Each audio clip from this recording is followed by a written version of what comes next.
because they have no idea of what they're dealing with. So let's go into this.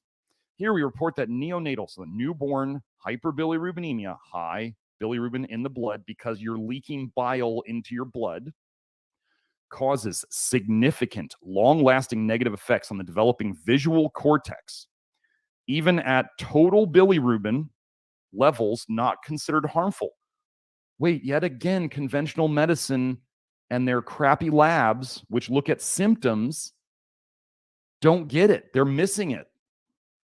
We explored whether less profound but significant effects on visual acuity occurs during infancy at lower total bilirubin, as measured by total bilirubin, or transcutaneous bilirubin. They're measuring it. This means through the skin,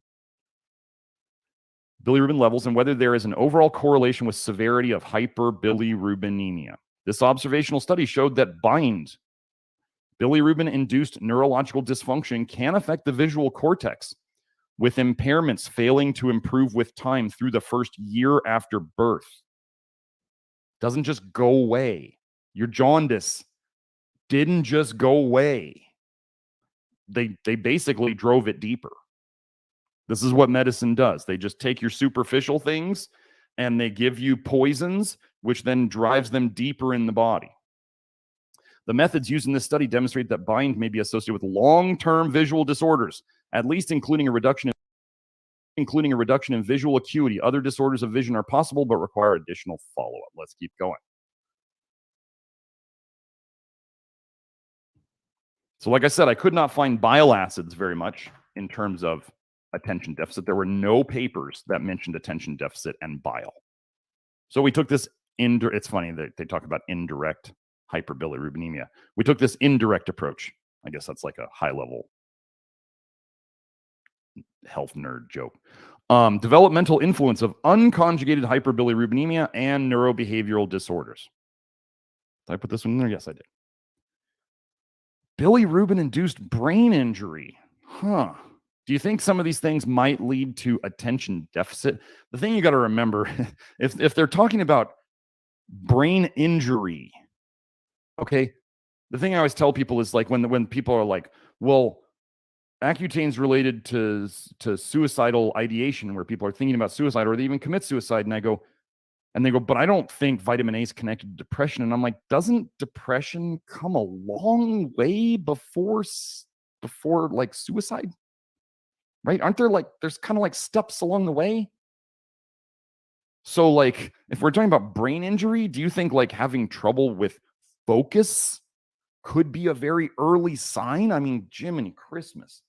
But medicine loves to deny that they are the cause and not the solution to these things. So anyway, bilirubin-induced brain injury in the neonatal period has detrimental effects on neurodevelopment that persist into childhood and adulthood, contributing to childhood developmental disorders. What I'm going to say here is the liver injuries that you are born with, or that, let's say, you had happen to you as a child because of, I don't know, shots, antibiotics, whatever else they gave you, your parents feeding you sweet potatoes and spinach baby food and all these like super green foods and health foods and kale and Jiminy Christmas.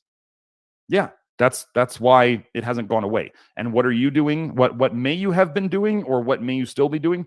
You're trying to eat healthy, and you're eating the rainbow, and you're eating liver, and you're eating egg yolks, and you're eating dairy, and you're causing all this poisoning to continue happening. And that is why you keep getting worse. And this is why often you'll see people who become health nuts. They get healthier at the start because they're eating less complete garbage. But then over time, you're like, why aren't you getting better? Why are you starting to look worse? And they become more and more like obsessed with their healthy diet, and they get worse and worse. You ever see that? Oh, wow. Cherry Wood, I'm going to suggest that you change your tone. Or you can just exit stage left. Because bilirubin toxicity involves a myriad of pathological mechanisms, can damage most types of brain cells and affect brain circuits or loops that influence cognition, learning, behavior, sensory, and language. The clinical effects of bilirubin-induced neurotoxicity are likely to be manifold. Yeah, just everyone. This is my house. Don't come in here and talk like you're not in my house, because if you came in my house and talked like that, you get kicked out. No hesitation. So anyway, let's keep going. Outcomes in a population of healthy term and near-term inference with serum bilirubin levels below or equal to 325 micromoles per liter who were born in Nova Scotia, Canada between 1994 and 2000.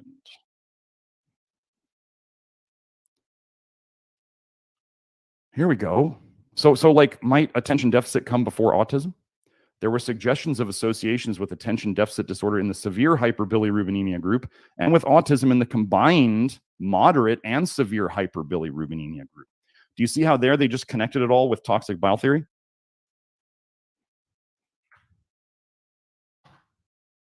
Wow, autism and attention deficit connected to too much bilirubin in the blood. And for anyone who's wondering, you just want the solution, I go over this to show you that these are connected because we're trying to change medicine here. So if I just tell you what to do, then you just go, I don't think that's true because somebody else on the internet said different. This is why we're fixing people who didn't get fixed elsewhere. Associations with developmental delay, attention deficit disorder, and autism were observed. Well, those aren't happening these days, are they? Nah.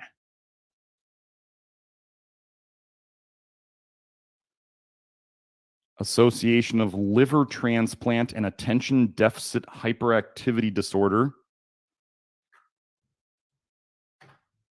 A single center experience.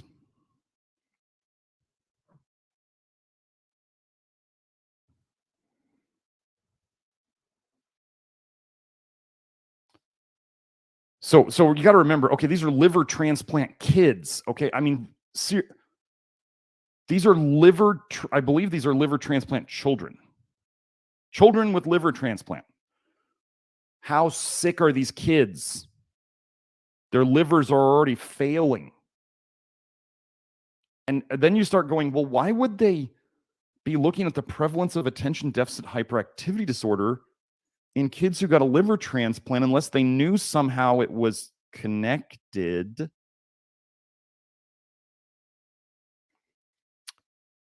And I love this. They're trying to not diagnose this. This will show you this. The frequency of attention deficit hyperactivity disorder in the sample was found to be 24.5% according to Kitty schedule. So that's like I think this is some questionnaire. 45.9% according to the Connors parent rating scale. Well, that would sound like an important one. And 24% according to the Connors teacher rating scale. However, the expert doctors, clinical examination showed that 9.67% of the children had attention deficit hyperactivity disorder. Y'all ever gone to a doctor and they're like, yeah, you're not sick. It's all just in your head. You're fine. There's no problem with you. Your labs are good. I know you're saying you don't feel good, but I'm just not going to believe you because then I'd have to do something about it. Yeah. This is the gaslighting that is medicine. They make these questionnaires. 45.9% in the kids who had liver transplant. Did the liver transplant fix them? Apparently not. I mean, are they alive? Yes. Are they still toxic? Yes. So, yes, for those of you guys in the chat, Hope is big fan. She's probably actually going to be doing some training with me soon. So she does know what she's talking about. And ladies, if you've had trouble delivering your children or you've had horrible pregnancies or whatever, I would definitely ask Hope, because she already said this to me and she just was talking about the birth. She had 10 minutes of contractions and not a single intervention. 10 minutes. What if your delivery could be 10 minutes? Wouldn't that be nice? And what we regularly see with women in the program is their pregnancies are easier than they ever were before. Their deliveries are easier than they ever were before. And the children, since they've been doing the program, are the healthiest ones of all their kids. Fertility is health. Health is, and also they get pregnant when they, ladies, you need to know this about the program. One contraction. She had 10 minutes of major contractions. She said she had him in one contraction. Wow, wouldn't that be nice, ladies? So fertility is health. Health is fertility. We are getting people healthy. I have to warn you, ladies who are on the program, or you guys who are getting your ladies on the program, they're going to be like hyper fertile once we get their health in a good enough state. We had a 40-year-old woman who I warned her about getting pregnant on the program. I said, you're going to get really fertile. So if you're trying not to have kids, because neither her nor her husband had been snipped in any way, and they were not using birth control. And it was like, I said, you better take care, or you're going to be pregnant before you know it. 40-year-old woman, she said they messed up one time. She's pregnant. This is not something to take lightly. Like, we are making people's bodies do what they're supposed to do. Yeah. So anyway. So now we're going to get into, okay, so now the next part of toxic bile theory. Toxic bile theory is about the toxic bile, right? So your liver makes primary bile acids. Keyword there, primary. They go into your gut, and your intestines turn them, your gut microbiome, your gut microbiota, your probiotics, turn them, if you got the wrong ones and you got the wrong gut setup, it turns them into secondary bile acids. Secondary bile acids are the most toxic bile acids. So, as I said, I couldn't find much on bile acids in attention deficit. But what I could find was all sorts of studies saying that your gut microbiome affects attention deficit problems. Do you see the connection? I want you to understand, things don't just grow out of place in your gut biome. Okay, everybody's like, you need to take this probiotic to change your gut biome. No, you need to fix the soil. I've been over my garden analogy before, but what grows in a garden is completely dependent upon the soil, what it's made of. Well, just imagine if your liver is spitting out toxic bile multiple times a day, and it's coating your intestines. It's feeding the soil, if you will, with toxic stuff. If you were spraying toxic metals all over your soil, you'd wonder why the right things aren't growing there. Okay? But things can still grow. Just remember, what we call weeds are just things that we don't want to grow. Right? So a good microbiome would be growing stuff that you want to grow. And then your immune system is supposed to come in and do the weeding and take out the things you don't want. That's what's supposed to happen.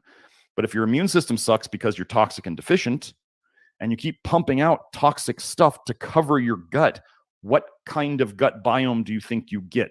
Your gut biome is sort of a cause in that it makes the secondary bile acids, which then get reabsorbed, go right back to your liver, or they leak into your system, and then your liver has to process these toxic bile acids, which damage the liver in the process, and then your liver puts out toxic bile again. It goes into this loop. So the liver's toxicity affects the toxicity of the bile. The toxicity of the bile changes the gut biome, makes bile more toxic. This goes right back up to the liver. So it's both. So see how I can show too much bile in the blood via the bilirubin? And now I'm going to show you that there's all sorts of gut microbiome changes. This is why when people say, health starts in the gut, is it true? Yeah. What's the first place your bile hits? Your gut. That's why. That's the connection. That's what they can't figure out.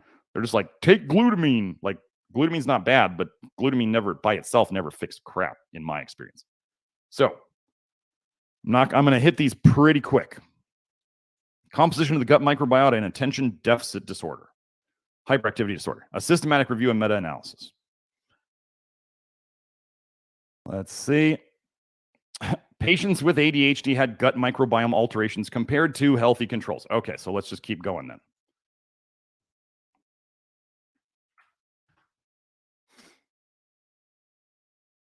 Gut microbiota and attention deficit hyperactivity disorder, new perspectives for a challenging condition. Why do you think it's so challenging for them? Different factors. Wait, let's go over all the things. So this is why when you guys are here and somebody might be like, well, what one thing causes attention deficit? It was never one thing. It will never be one thing. It's a syndrome, which means a group of similar symptoms that doctors use to tell you what your problem is. That's it. Different factors reported to be associated with the risk of developing ADHD and or linked to different ADHD manifestations. Wait, different presentations? Have also been linked to shifts in gut microbiota composition. Wait, so they're all connected via the gut, which is connected via the bile, suggesting a link between the microbiota and the disorder. But what feeds the microbiome? Oh, the bile and what you eat. Evidence from preliminary human studies also suggests that dietary components that modulate gut microbiota, that control the gut microbiome, may also influence ADHD development or symptoms. What you eat affects how you feel. Mind-blowing, right? Gut microbiota from persons with attention deficit / hyperactivity disorder affects the brain in mice. So they had these mice, they were germ-free, which means they basically nuked them with antibiotics. Absolutely nuked their gut with antibiotics. Now, just so you know, what usually survive, you know the saying of like, if we had a nuclear war, what would survive? Cockroaches. Something survives. Okay. Probably not the good stuff. It comes back later. But if you imagine if the cockroaches survive, because, okay, how good is modern medicine at killing everything off? Well, I mean, they can kill people off pretty well. But in terms of killing off your gut microbiome, they're not very good at it. Even if you do an antibiotic, it doesn't kill your entire gut colony. But what would it tend to leave? The cockroaches. So anyway, so these mice were germ-free. They nuked the heck out of them with antibiotics, which would cause what to their liver? It would damage their liver. So they're already toxic bile leaking. That's, you ever heard of getting floxed? What do you think that is? Why does the problem not go away after they stop the medication? Because they're leaking toxic bile into their system, and now they have a messed up gut biome, and nobody knows how to fix it. They're trying different things, but they're not getting to the root cause of it, which is the liver injury caused by the antibiotics. So anyway, these mice are induced to a liver injury. They're leaking bile. Mice colonized with ADHD microbiota, so they had a clean gut, if you want to call it clean, and then they put in bacteria from like a poop transplant, basically, from a person with ADHD into these mice. So they gave them a liver injury with the antibiotics, and then they put in bad gut bacteria. Additionally showed decreased resting state functional MRI-based connectivity, so decreased connectivity between right motor and right visual cortices. These regions, as well as the hippocampus and internal capsule, have previously been reported to be altered in several neurodevelopmental disorders. Furthermore, we also show that mice colonized with ADHD microbiota were more anxious in the open field test. Wow, so more anxiety, all sorts of stuff.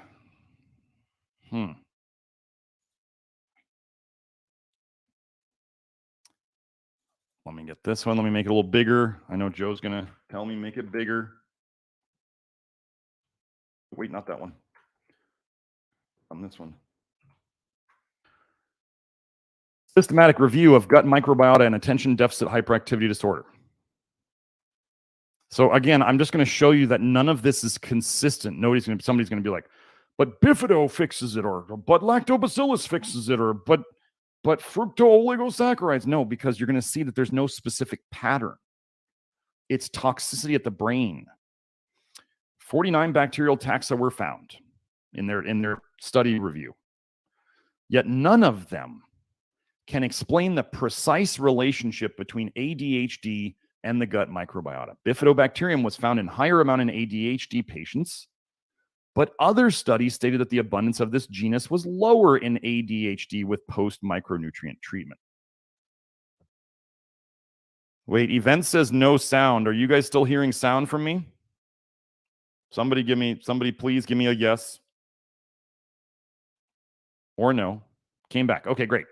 So I want you to see here now in the Love Your Liver program, we have a probiotics section. Do I push giant mixed probiotics on people? No.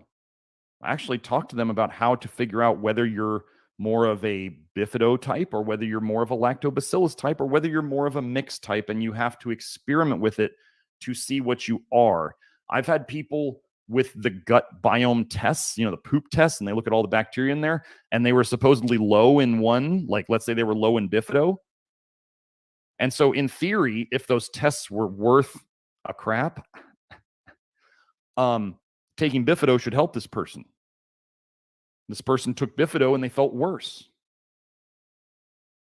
And they continued to feel worse on bifido. So what did I do? I took them off the bifido. Why would I leave them on it? They feel worse.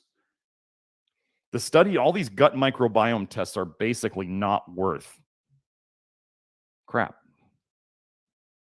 It's much cheaper and easier to, well, first, you could read the articles in the Love Your Liver program.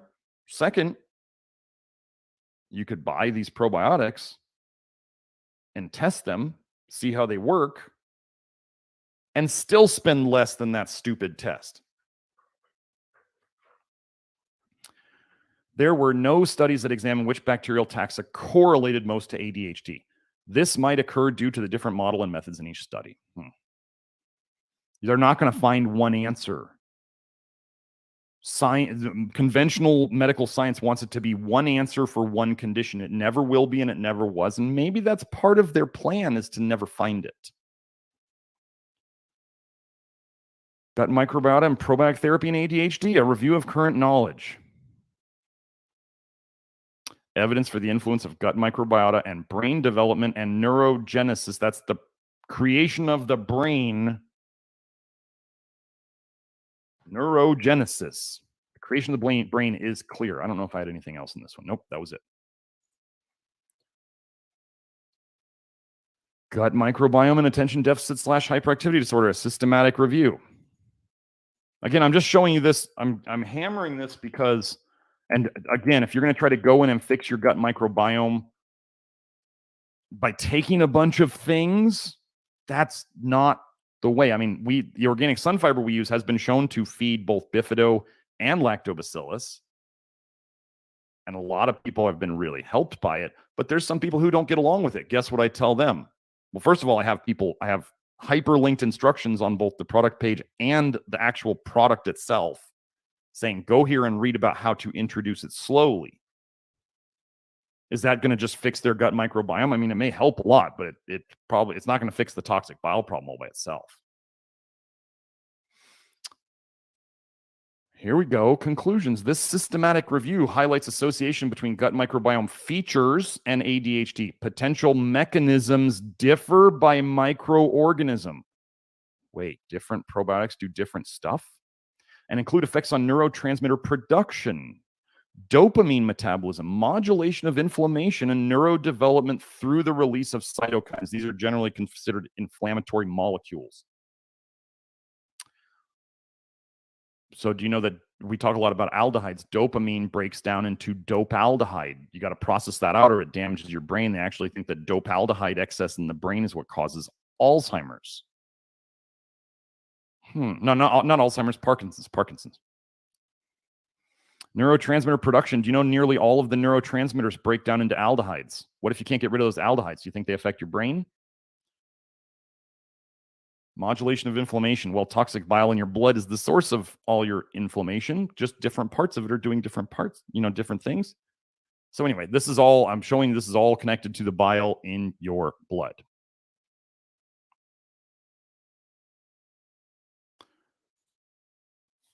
Okay.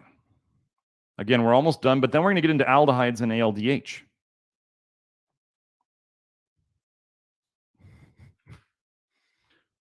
I'll get to your question, Ramon. What did the Liver King say about testicles? Ramon's asking about eating testicles. He was like, don't eat vegetables, eat your testicles. Right?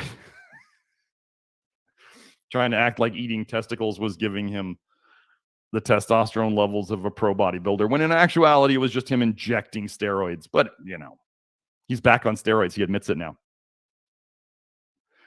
Influencers, they're the best, aren't they? Especially ones who are telling you to poison yourself by eating their organ meats. Anyway, early life gut microbiota. Well, wait, early life, high bilirubin, too much bile in the blood, toxic bile causing changes in the gut microbiome. Oh, and attention deficit hyperactivity disorder in pre-adolescence. So this is early life, pre-adolescence. So what are we talking about here? I don't know.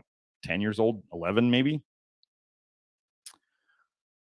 Gut microbiota maturation. Is it maturation or is it simply changing with time and toxicity and deficiency? Anyway, gut microbiota maturation coincides with nervous system development. Cross-sectional data suggests gut microbiota of individuals with and without attention deficit hyperactivity disorder differs. We hypothesize that infant gut microbiota composition is associated with later ADHD development in our ongoing birth cohort study, WHEELS. Conclusions. Infant gut microbiota is associated with ADHD development in pre-adolescence. You have to ask yourself, what is maintaining this problem all the way until they're pre-adolescents? Infants to pre-adolescents, something's maintaining the problem, just like getting floxed from ciprofloxacin or the other fluoroquinolones. They stop taking the med. Why does it keep going?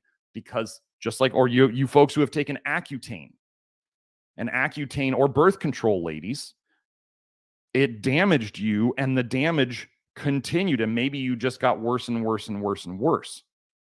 How does that happen? Something had to change in your system. If the poison was removed, your body will start getting rid of that poison. What kept it going? The damage to your liver, your bile ducts, your leaky gut, the bile leaking into your bloodstream, the toxicity. And then all of a sudden, if the bile is going into your blood, folks, are you detoxing it? It has to come all the way back. So you leaked toxic bile in the blood, however it got there. You now have toxic bile rampaging through your system, causing damage. And then it comes back around to the liver. And then the liver has to process it again. And then you're leaking more into the blood. Now, just imagine if, let's say, you're not detoxing your bile is becoming more and more toxic because you're not getting rid of it fast enough. And then it starts causing more leaks, right? Because like your leaky faucet, if you don't fix the leak, does it tend to fix itself or does it just get worse? It gets worse, doesn't it? So this damage from the shot you got as a kid, or the antibiotic you got as a kid, or the Accutane, or the birth control, or whatever it was you did. Maybe you did recreational drugs. It doesn't really matter. Maybe you just ate some horrible, like, high liver diet. Or you were doing like the dude on YouTube's doing with 30 eggs a day for a month.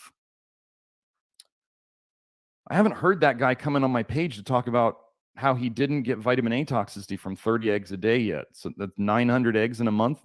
He hasn't come back to talk smack. It's funny. I wonder why. So anyway, did I do this link? Yes, I did. 4319. Oh, I already put it twice. Yes.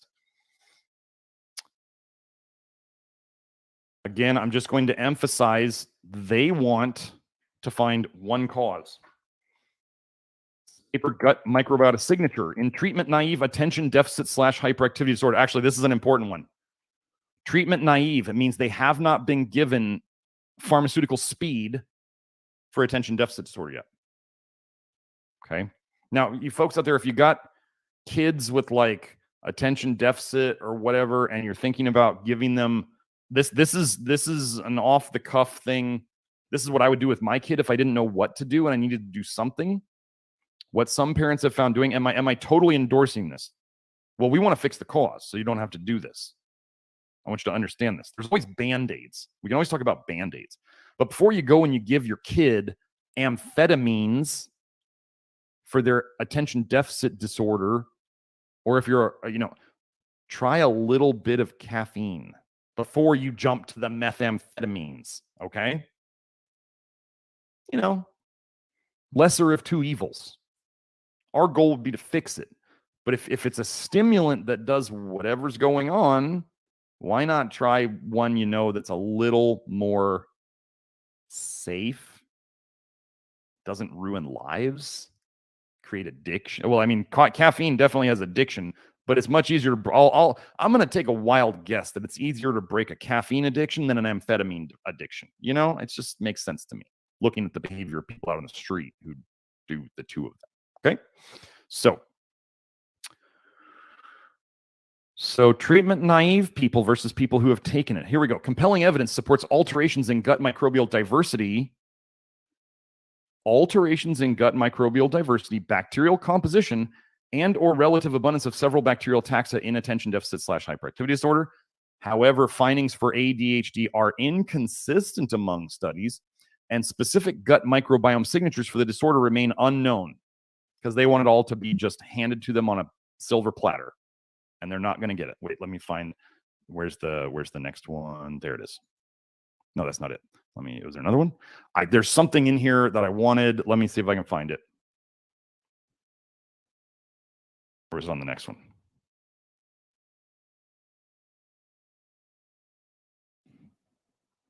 I think it's the next one. So these were people who hadn't been on meds, because obviously they know that the meds are going to change their gut microbiome. So yeah, let's go to the next one. I'm pretty sure the next one shows, or it's either the one of the last two. Current evidence on the role of the gut microbiome on ADHD pathophysiology and therapeutic implications.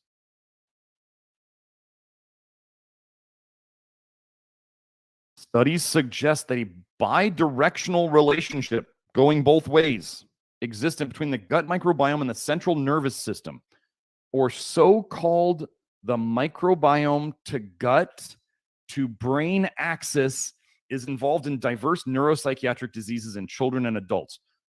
Folks, didn't I just explain what would connect your gut with your microbiome, which then leaks into your blood and then affects your brain?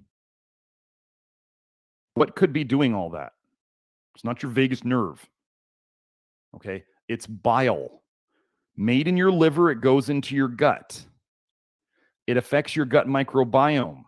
As your gut microbiome changes because of what you feed it, for better or worse, you then make more toxic bile, secondary bile acids. This then leaks. It eats holes in your bile ducts. It eats holes in your gut. It eats holes in your stomach. That's ulcers.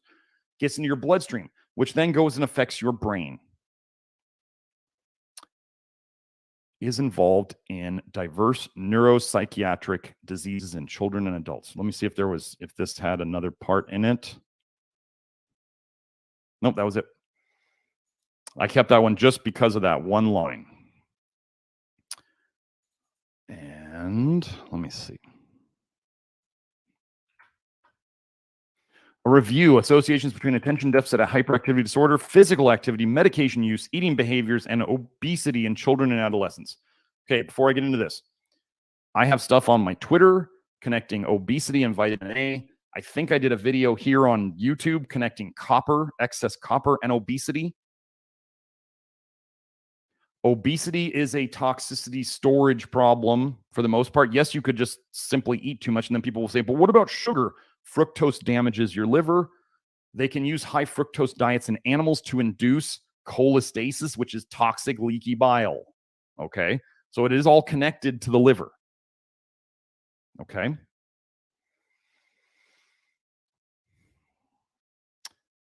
In the past few years, we have become increasingly aware of strong associations between obesity and ADHD. What am I telling you here? These are toxicity and nutrient deficiency conditions. I believe I've shown before that obesity had more bile in their blood too. They're leaking more toxicity into their blood. How do you think it gets to the body fat? It has to get there. The literature suggests that there's a significant association between ADHD and obesity. Yep. So that's that one. That was a long time. These next ones are not going to go as long. But again, we're connecting the liver and the toxic bile to the gut microbiome to the brain via the bilirubin. We did the bile connection. Okay. Oh, wait, is that the right one? No, that's Here we go. Okay.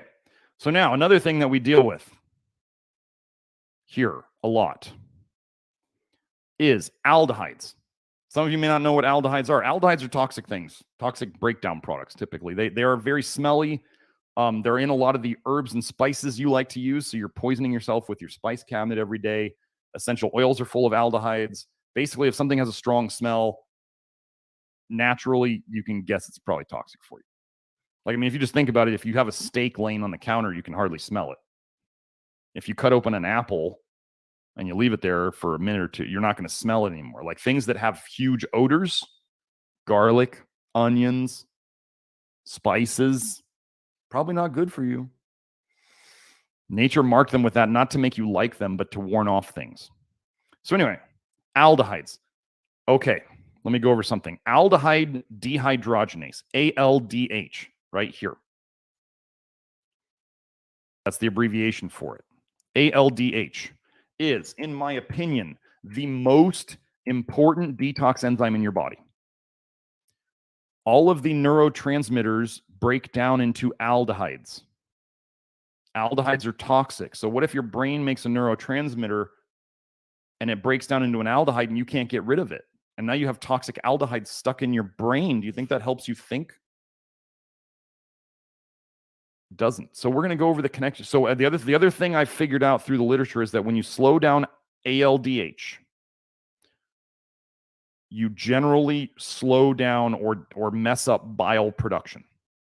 I think I've got one study that kind of links them directly, and the rest of it, it's all just watching things like you find a study on this compound like quercetin and it slows ALDH, and then you find another study on quercetin and it slows bile production. And you go, oh, I saw this pattern enough that I don't show the research on it. It just is something that I've put together over time. So influence of comorbid psychiatric disorders. So this is basically multiple psychiatric disorders happening at once. On the risk of development of alcohol dependence by genetic variations of ALDH2 and alcohol dehydrogenase. So this is aldehyde dehydrogenase and alcohol dehydrogenase, okay? I'm going to tell you that I think when people have ALDH genetic deficiencies, so just like your brother might be born and run faster than you do, that might be just genetic, right? You might run slower than they do. Well, if you want to beat them, what do you have to do? Well, you got to train harder. You got to be smarter. You got to do better stuff with your time and work harder. If that's really a big deal to you, you may still never beat them. But if you want to run as fast as possible, you better work on it. So if you have crappy genetics, you just have to work harder. It's just the way it is. It doesn't mean that the genetics don't, like stick you in a life of suffering themselves. You just have to do better than other people. That's it. Don't go into the victim mentality of this genetics, okay?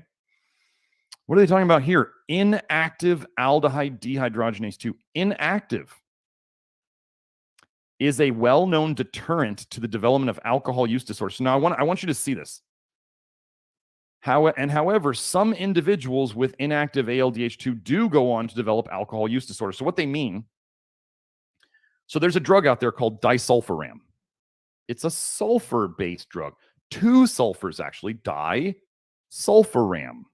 And what does sulfur do to your detox? It slows it down by slowing down ALDH. You can look up disulfiram's mechanism of action. Disulfiram slows down ALDH. They give it oftentimes to alcoholics. They're supposed to take it daily because if the person drinks, it slows down their ALDH. They drink ethanol. It turns into acetaldehyde. And then the acetaldehyde, which is, remember I said that's alcohol poisoning, that's hangovers, all that stuff.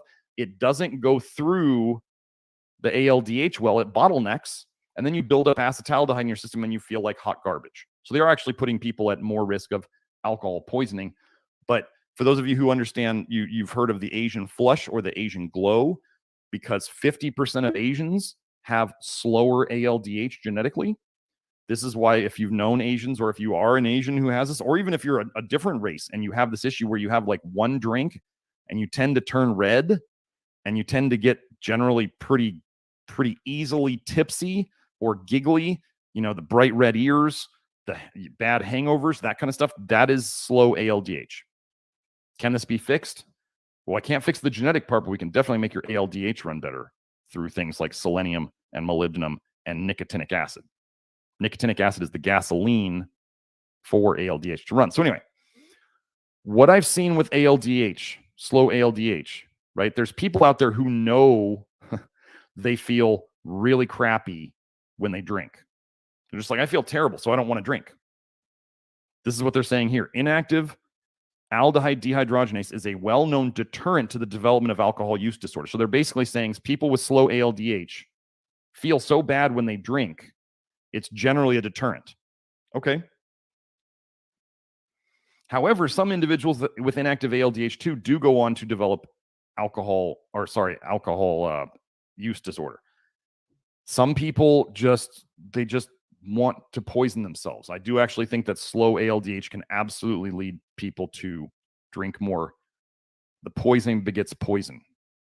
We've all known people who've done this, or ourselves, where you're like, you could talk to the person, you'd be like, you know how bad that is for you. And they're like, yeah. And you're like, then why do you do it? They're like, oh. We've all either been that person or we know that person. Wait, what was AIA? Let me find AIA so I have the abbreviation. Alcoholics with inactive ALDH2, the AIA model. So these are people who are slow at detoxing alcohol, which means let me back up. Retinol is an alcohol. That's vitamin A. Tocopherol and tocotrienols, those are vitamin E. Those are alcohols.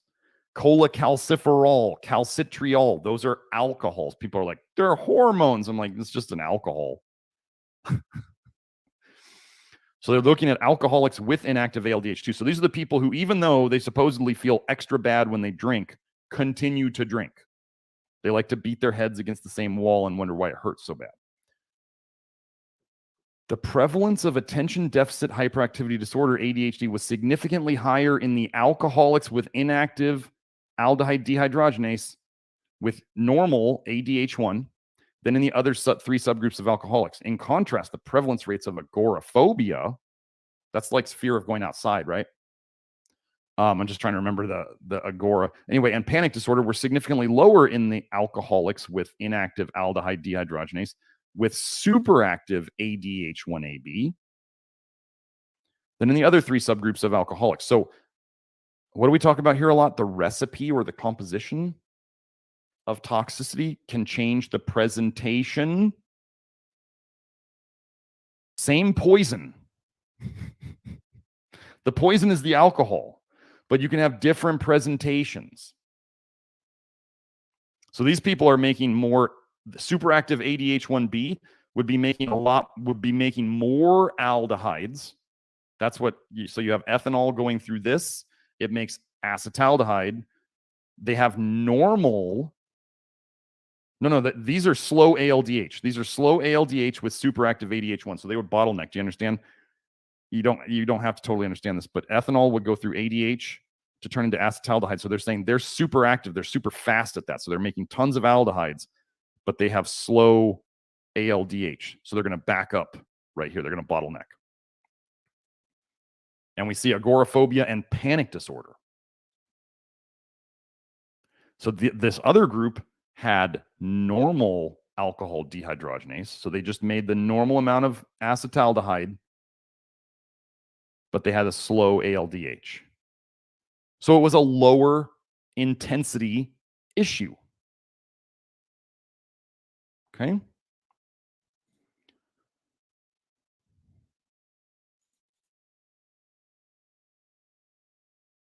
Let's see. Let's do this. Oop, there we go.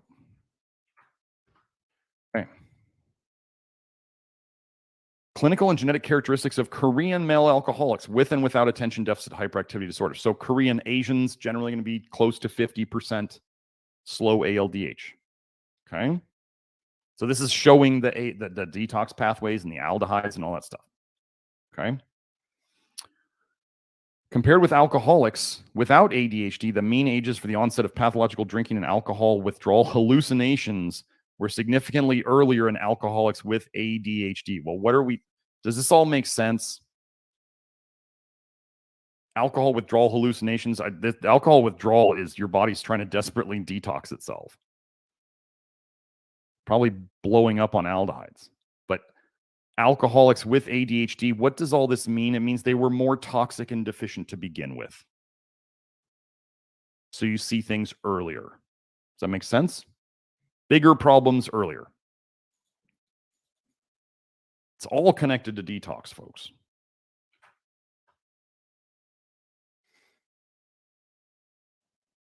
You can't process. Remember, vitamin A is an alcohol, vitamin D is an alcohol, vitamin E is an alcohol. Vitamin K doesn't fit into that, so don't ask me that question. I've been asked that question too many times. Vitamin A is a quinone. The causal role of alcohol use in adolescence, externalizing and internalizing problems, a Mendelian randomization study. So again, we're just going over aldehydes. How can you process aldehydes better? Well, like I said, you make your ALDH run better. How do we make your ALDH run better? Stop shoving in more aldehydes. Take out the aldehydes. Then your detox system has less to process. Get your selenium. We do testing to make sure you get the right amount. Get your molybdenum. We definitely do testing on that to make sure you get the right amount. And then get your nicotinic acid, which is the gasoline to run ALDH. If you don't have enough nicotinic acid to make NAD, you don't run your ALDH. So, results on this paper. Alcohol use was positively associated with all 3 externalizing and 2 internalizing problems. These are like ways of dealing with problems. And the ALDH2 polymorphism had a significant effect on alcohol use. They don't say whether it was more or less there. Aggression and attention problems were also significantly affected by the ALDH2 polymorphism. So if you're slow at detoxing, probably going to have more mental problems. And this all goes along with, like I said, it's all connected to bile. So now, we talked about, these are aldehyde problems. So let's go into the other aldehydes. Let's go into malondialdehyde. Malondialdehyde, for those of you who don't know, is a product of fatty acid peroxidation or oxidation. It's an aldehyde that is created when you eat PUFAs, polyunsaturated fatty acids, mostly seed oils, but there's PUFAs in every fat that you eat. You can't avoid it completely. But when you hear people talking badly about seed oils, they seem to never mention malondialdehyde.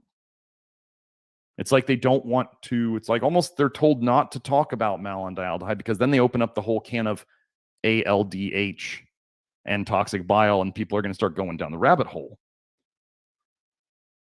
Now, if you had ALDH is what detoxes malondialdehyde. So if you had slow ALDH, it makes sense that you'd have more malondialdehyde. And then malondialdehyde itself, I've presented the evidence that malondialdehyde itself inhibits ALDH. So the very thing that detoxes it, the toxin slows down the detox enzyme. That's pretty crazy, isn't it? What about malondialdehyde here? Conclusion, the fact that MDA, malondialdehyde levels, were increased in ADHD could be an indication of increased oxidative stress in this disease. We suggest that such changes may have a pathological role in ADHD. Pathological. They're talking about like a causal role. So if you've ever heard about anybody saying, you know, I stopped seed oils and my attention deficit disorder got better, could they have unloaded their aldehyde problem so much that they saw that problem disappear? It's possible. Yeah. If you get lucky and you take out the one thing that was really your big problem, magical things can happen. What if you do a bunch of things that are all affecting this at once? What do you think happens then? Then you get the real magic. And then you're not just an angry person on Twitter thinking seed oils fix everything. You know, avoiding seed oils fixes everything. So, another one. Lipid peroxidation markers in adult attention deficit hyperactivity disorder. New findings for oxidative stress. Oh, one other thing. If you hear about oxidative stress and you think the solution is to go and eat a bunch of antioxidants, I want you to let me help you understand this. First of all, the Eat a Rainbow BS has been around since 2005 only. It was first introduced to Americans on Sesame Street. You're following Sesame Street nutrition. The antioxidant theory of health is complete garbage, where they think, oh, if you eat more and more plant antioxidants, you're going to be super healthy. No, it hasn't worked. It doesn't work. So they love to talk about oxidative stress. And yes, malondialdehyde may be a marker of oxidative stress, but here's the weird thing. Aldehyde dehydrogenase is an oxidative enzyme. Oxidative. So what, I'm trying to make this simple for you guys. What would then probably slow down an oxidative process? Antioxidants. You following? Antioxidants slow down your ALDH. So then you would build up more malondialdehyde and you'd be more toxic and you'd have more problems. They're trying to make you hurt yourself by eating antioxidants. Supplementing antioxidants. Oh, vitamin A is an antioxidant. Vitamin A is also an aldehyde, retinaldehyde. Anywho, and retinoic acid. So if you put retinaldehyde through ALDH, it detoxes into retinoic acid, the very same things that if you were to take Accutane or Retin-A, the very same chemical compound. And the more retinoic acid you make, the more that slows down ALDH. So eating vitamin A itself slows down your ALDH. Taking in more antioxidants slows down your ALDH. Do you wonder why everyone out there is obsessed with detox? And they're trying to do more and more of these things, and yet they become more and more obsessed with detox because their detox sucks. And they tend to just, you know what all these practitioners do. If you ever work with a practitioner who does this, where you're like, practitioner, I'm doing everything you asked. And they're like, double down. Oh, I'm sorry, I forgot to add to that. Practitioner, I'm doing everything you asked, but I keep getting worse and worse and worse and worse and worse.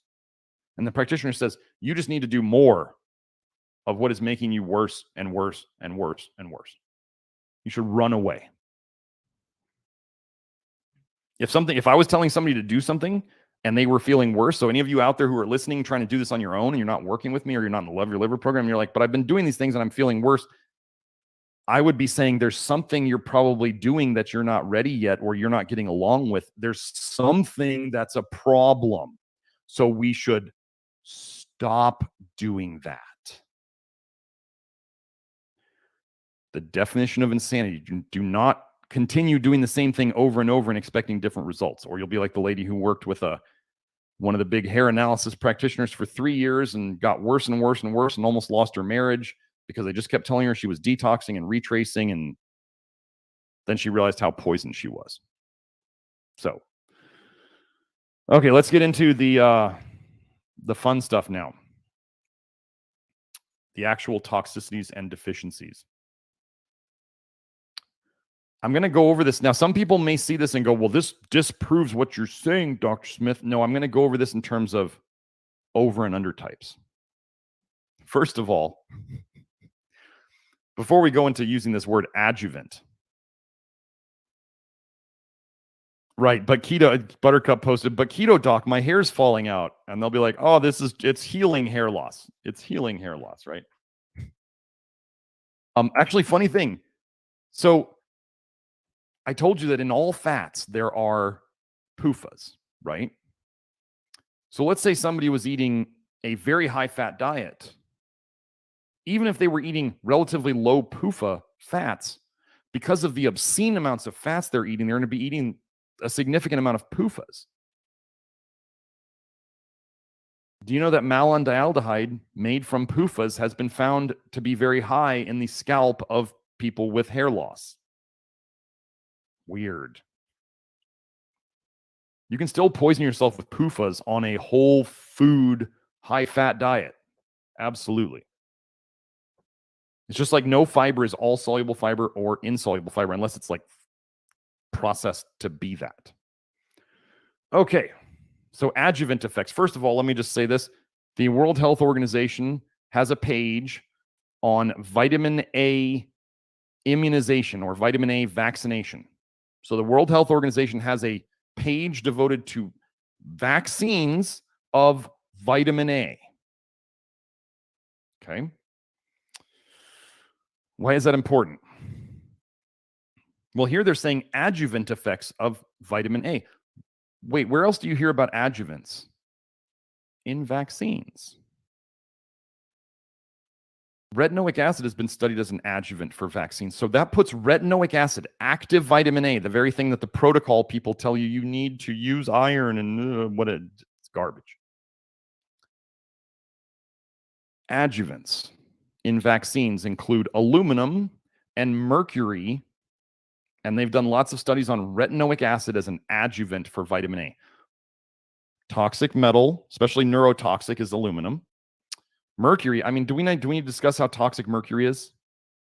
And retinoic acid. Why do they put these things in the vaccines? Because they increase the immune response. Well, if you put a poison in the body, you increase the immune response. That doesn't mean it's good for you, right?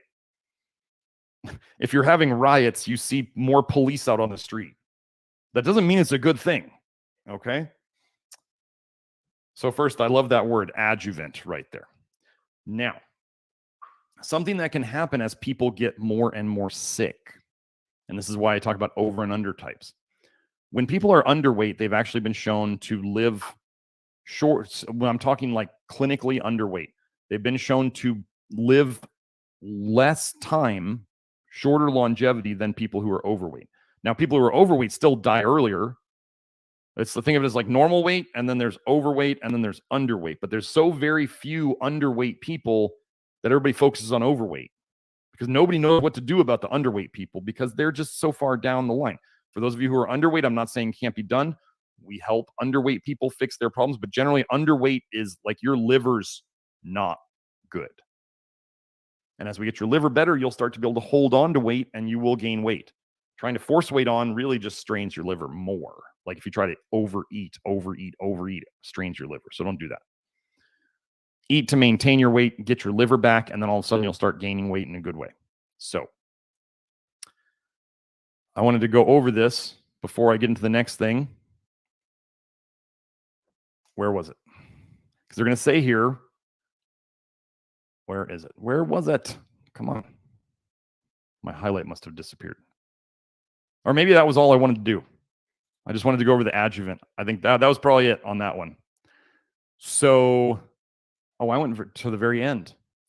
So for those of you who want to read a paper, a full paper on a theoretical paper, this is Anthony Mawson, a giant in the field, a true hero of this. He is the one who created the idea of kind of combining vitamin A toxicity and what we now call toxic bile theory. He has like 34 papers connecting basically the liver leaking retinoic acid into the bloodstream as the cause of all these diseases.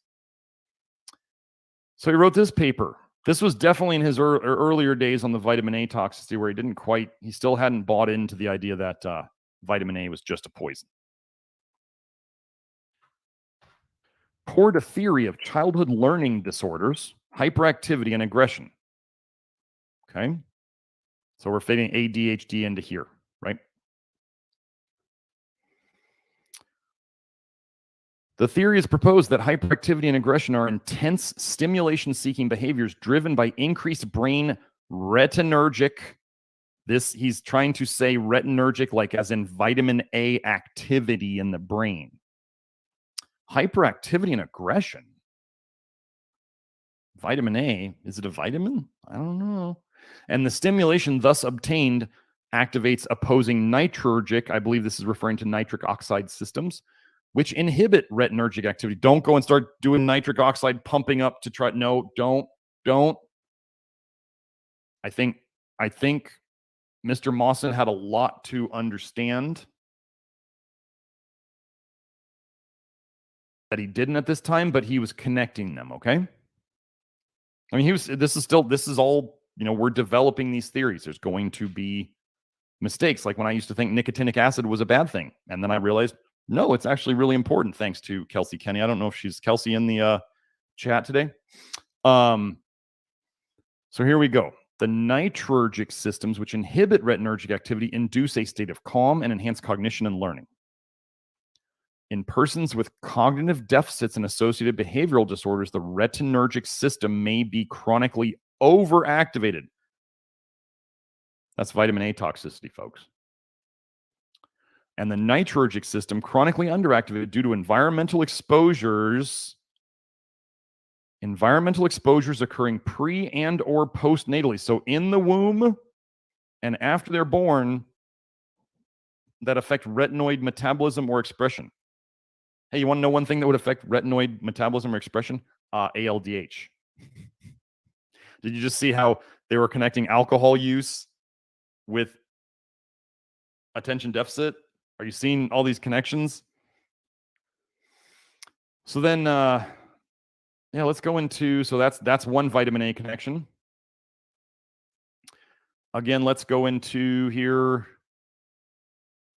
Psychiatric adverse effects in patients taking isotretinoin, as reported in a Food and Drug Administration database from 1997 to 2017.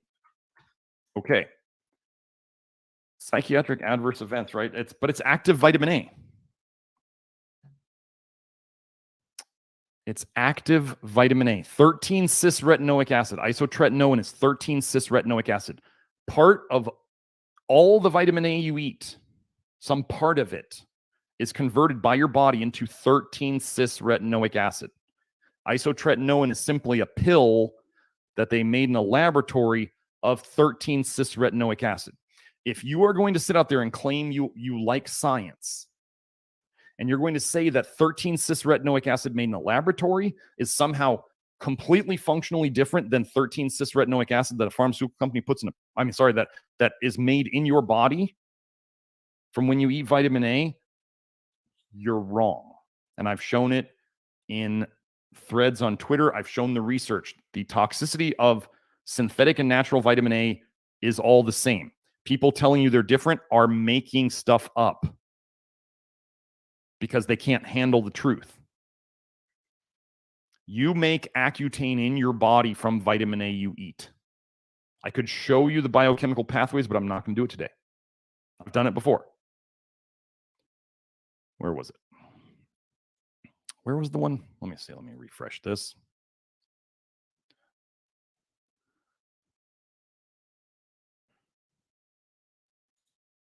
There we go. Whereas depression and anxiety were reported equally between sexes, eating disorders were more common in females, while attention deficit / hyperactivity disorder events and completed suicides were more common in males.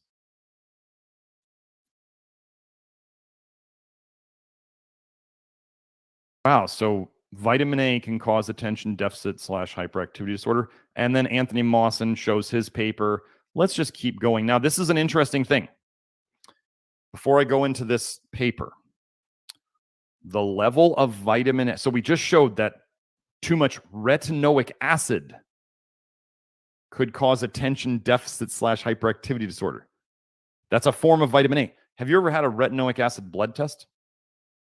No, because the only place they ever do them is in research studies. Have you ever had a retinaldehyde blood test? No, because no one even offers it. So when they're about to say that blood levels, what this paper is going to say is that blood levels of retinol, serum retinol, are low. Blood levels of serum retinol are low in children with ADHD. I've shown tons of research where they say that the level of retinol in your blood does not correlate to how much vitamin A is stored in your liver at all.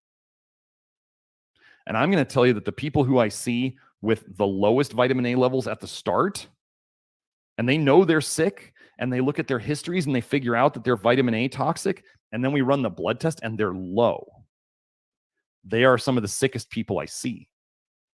And funny thing is as we get them better, their vitamin A levels in their blood, their serum retinol go up even though they're not eating it. Where's that coming from, do you think? Oh, their liver. Where else would it come from? Or their body fat. But what I'm saying is, I just showed you too much retinoic acid could cause attention deficit hyperactivity disorder, but they don't measure retinoic acid. Where would the retinoic acid have come from? Maybe it came from retinol. So if you used up a bunch of your retinol to make retinoic acid, what if we saw low retinol in ADHD and high retinoic acid in ADHD, but they never measure retinoic acid? Do you see what I'm saying? It has to come from somewhere. So anyway, children suffering from ADHD had significantly reduced serum levels of retinol and 25-hydroxy vitamin D compared with those of healthy controls. I'm not even going to talk about vitamin A deficiency because it doesn't exist. What if I were to tell you that things you could do to potentially raise your vitamin A levels and your vitamin D levels without ever taking vitamin A or vitamin D would involve taking magnesium, taking zinc, or getting more magnesium, getting more zinc, and getting more protein. Okay? These are things that in the literature, they find in very malnourished countries, if they simply get these kids' magnesium up, their zinc up, their protein intake and calorie intake up, their blood vitamin A comes up, their blood vitamin D comes up. But they weren't eating those things. So why did their blood levels go up? Because it was stuck in their liver and it's finally coming out. Okay? Vitamin A deficiency does not exist. It is a combination of zinc deficiency, protein deficiency, and taurine deficiency. Your low vitamin D levels on a test, protein deficiency, I actually have research. I showed this on Twitter the other day. Zinc will raise vitamin D levels, so will magnesium. Hey, do you think we're going to find zinc and magnesium deficiencies in attention deficit? I don't know. Maybe I'm foreshadowing.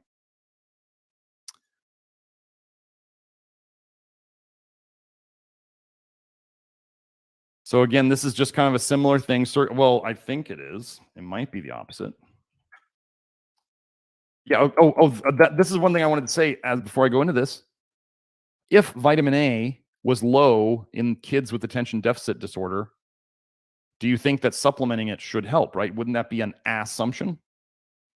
I tried to look for studies where they supplement vitamin A. I found one that they started in 2021, but they never published 3 years later. Weird. Maybe they didn't get the results that they wanted. So this is chronic tic disorders. Okay, so we got circulating retinol association with symptoms with chronic tic disorders, like Tourette's, similar stuff to that. Okay. So again, chronic tic disorders, pediatric participants exhibited markedly diminished circulating retinol and 25-hydroxy levels, doxy D levels compared to controls. There was something in here about, there it was. So I'm going to tell you, chronic tic disorder means that their liver's messed up. Okay. Messed up. And it's not a judgment, it just is. Lower serum retinol content was intricately linked to the presence of elevated chronic tic disorder and comorbid ADHD. Vitamin A and vitamin D deficiencies and their co-insufficiencies/deficiencies were markedly enhanced in chronic tic disorder. Their co-insufficiencies and deficiencies. Wait, weren't we talking about toxicities and deficiencies? And I just told you if we raise their zinc and we raise their magnesium, we raise their protein, we'll see the vitamin A and vitamin D go up without them taking any. Do you think that's connected? We're markedly enhancing chronic tic disorder pediatric participants compared to healthy controls. Lower vitamin A concentration was linked to the presence of enhanced chronic tic disorder and comorbid ADHD. I just told you that the sickest people I see come in with the lower vitamin A levels, but they know they're vitamin A toxic. They didn't know they were low until they tested. And then I'm sitting there telling them, we're going to fix this, but this is not good. It's not a good start. This is a sign that this is very deep. Okay. So I think we already went over this one. Yeah, we already went over this one. Okay. So now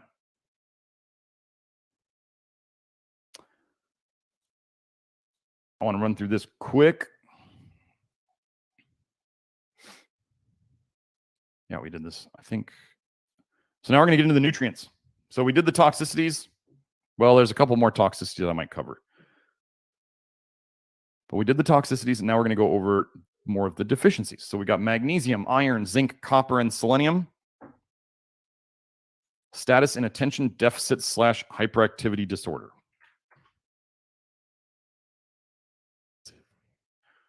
As a trend, lower ferritin and zinc levels can be observed. Okay, lower zinc. We talk about low zinc all the time here. Some of you may want to, Joe, you may want to put this up, my ferritin episode on the YouTube channel. Ferritin gets into your blood via the bile. So does vitamin A. So does vitamin D.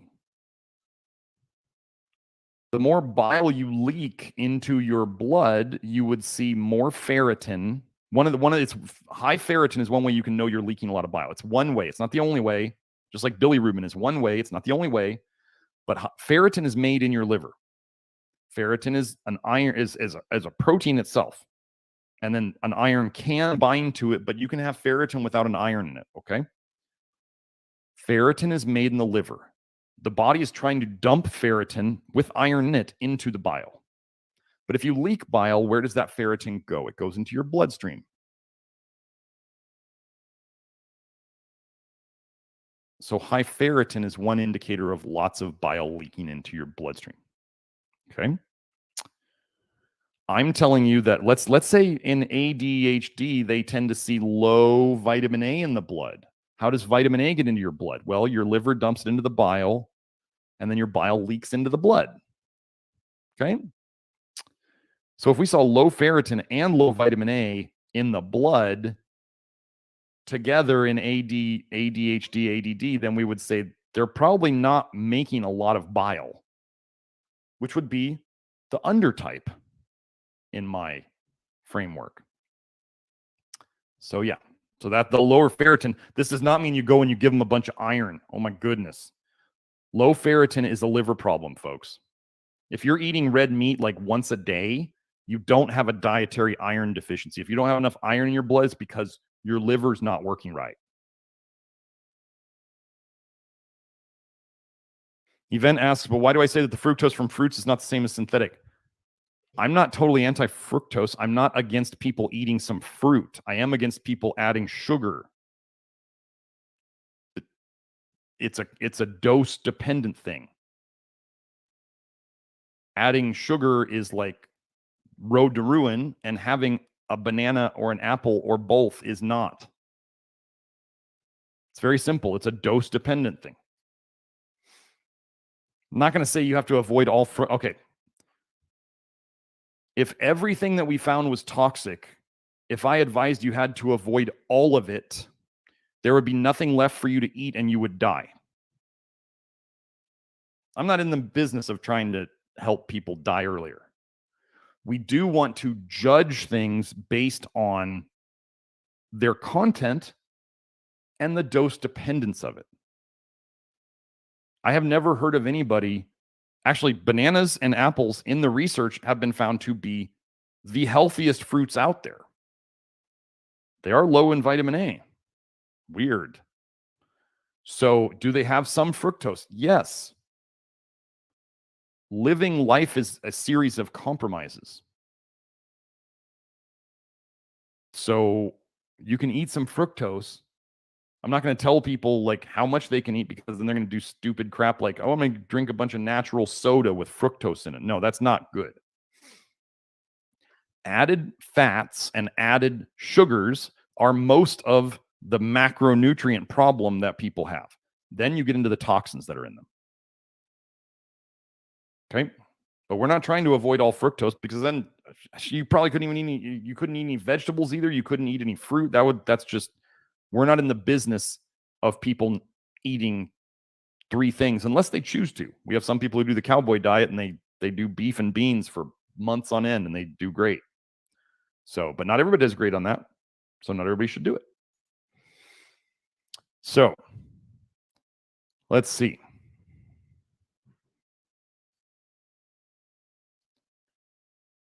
Serum zinc to copper ratio. and other essential elements and minerals in children with attention deficit / hyperactivity disorder.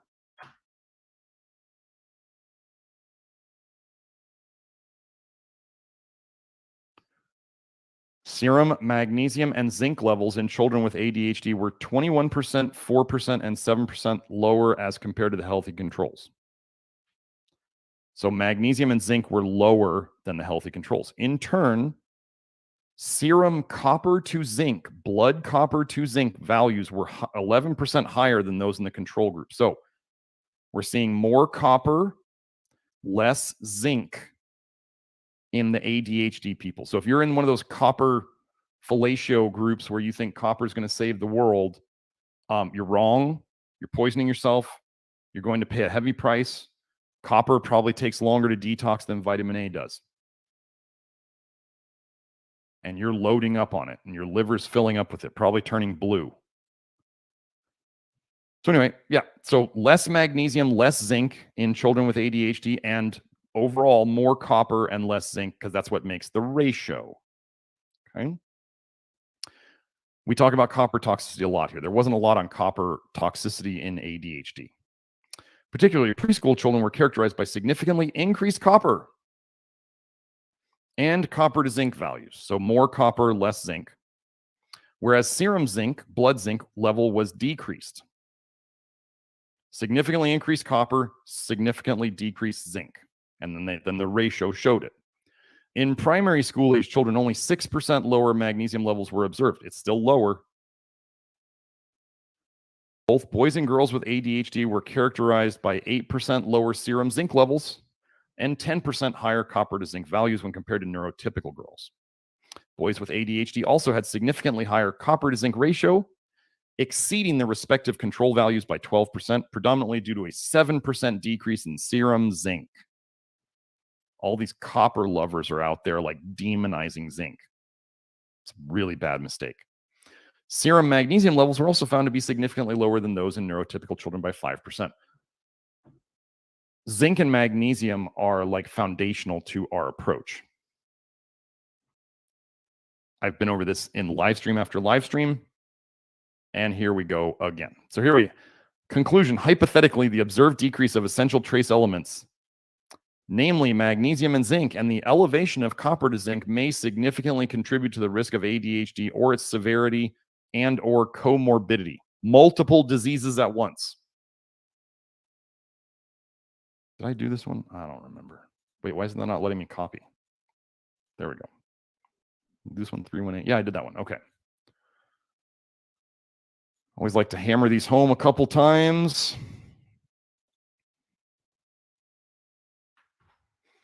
Changed plasma levels of zinc and copper to zinc ratio, zinc and copper to zinc ratio, and their possible associations with parent and teacher rated symptoms in children with attention deficit hyperactivity disorder. We found, yet again, lower zinc level and higher copper to zinc ratio in ADHD children when compared with the control group. Copper levels in ADHD children were higher than those in the control group. Yeah, I'll do that joke. These long, wow, it's already 12:30. Let me look at myself. Hold on, let me find myself on the video. There I am. Okay, yeah, we'll just recenter. Sorry. Okay, let me go a little bit more. There we go. Okay. So there's that one. Copper to zinc ratio. So a higher copper to zinc ratio correlated with teacher rated score for inattention. Can't pay attention. Higher copper, less zinc. Well, this is interesting. Yeah, they didn't find that. Okay, the results of this study indicate there are alterations to plasma levels of copper and zinc, as well as significant relationships to symptoms of ADHD.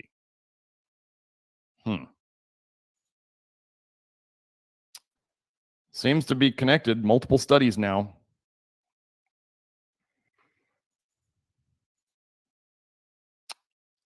Another one on zinc. If you don't understand how important zinc is to your health, or if you've been taught to demonize zinc because of ceruloplasmin or whatever, you just got duped. I'm sorry. Zinc status in attention deficit / hyperactivity disorder, a systematic review and meta-analysis of observational studies. They're putting a bunch of studies together. So I love this. This is the gaslighting. The pooled effect size indicated that serum / plasma zinc levels in subjects with ADHD were not statistically different than their controls. But wait, interestingly, the exclusion of one study, they took out one study. Wonder who paid for that one. From the analysis showed that people with ADHD significantly have lower circulating levels of zinc compared to their controls. They took out one. I wonder who supported the anti-zinc study. Maybe it was the methylphenidate people, or the other amphetamine companies. Present meta-analysis raises the possibility that subjects with ADHD are prone to have declined levels of zinc levels. I was wondering why that sounded weird. I think, did we already go over this one? Nope. This is a different one. Yet another one. And another one. And another one. On zinc, ferritin, magnesium, and copper in a group of Egyptian children with attention deficit hyperactivity disorder.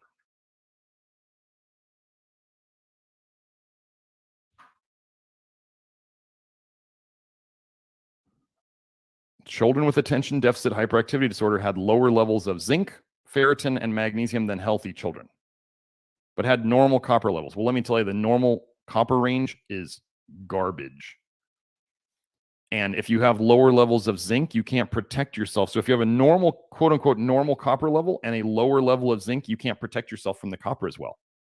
So that's actually significant. Copper to zinc ratio. So what would the children with ADHD have had if they have lower levels of zinc, but the same copper levels as everybody else? They would have had a higher copper to zinc ratio, which is more damaging because you need zinc to protect yourself from copper. Low ferritin, I talked about that in terms of bile. They're not making bile, so they're not getting rid of their toxicity. So it's getting stuck in their liver. So you see low vitamin A because the vitamin A is getting stuck in the liver. You see low ferritin because the iron is getting stuck in their liver. And they get more toxic because they're not detoxing well. Their bile is going back in the blood more than it is going out in their poop.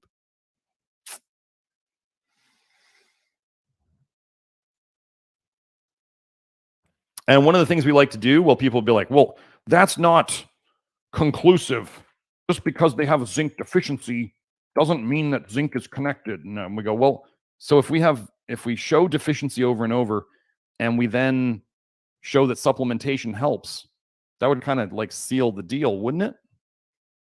I think so. I mean, if you want to wait for conventional medicine to fund studies to show you that you're deficient and toxic, you may want to start holding your breath now, because you have no idea how long you're going to wait, and might as well suffer along the way, I guess.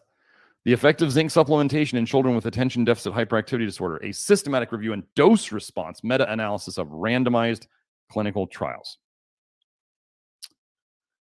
Our findings showed a significant effect of zinc supplementation on ADHD total scores. Zinc supplementation may have beneficial effects in improving ADHD symptoms in children with ADHD. Well, I hope it would help those children. Now, let's keep going. Last one on zinc. Zinc and attention deficit / hyperactivity disorder. You are welcome, Event. You are very welcome for the clarity on fructose. Yes, we are big fans of apples and bananas here. I mean, not everybody loves each of them. I personally eat a lot more bananas than apples. I think Zendog was saying he doesn't really like bananas. My daughter doesn't like bananas. If you like apples, go for it. But yeah, I don't hear of anybody eating so much fructose from fruit that they get problems. Unless, as somebody asked about cider, people can, just if you wanted to have cider, think of how much cider you'd actually get to drink if you juiced one apple. There's your cider, right? But no, people are going to pour themselves big ass glasses of it. That's where it gets into problems. Okay.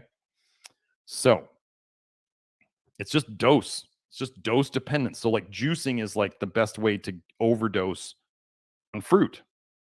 How could we overdose on fruit, Dr. Smith? Juice it. That would be one way. So,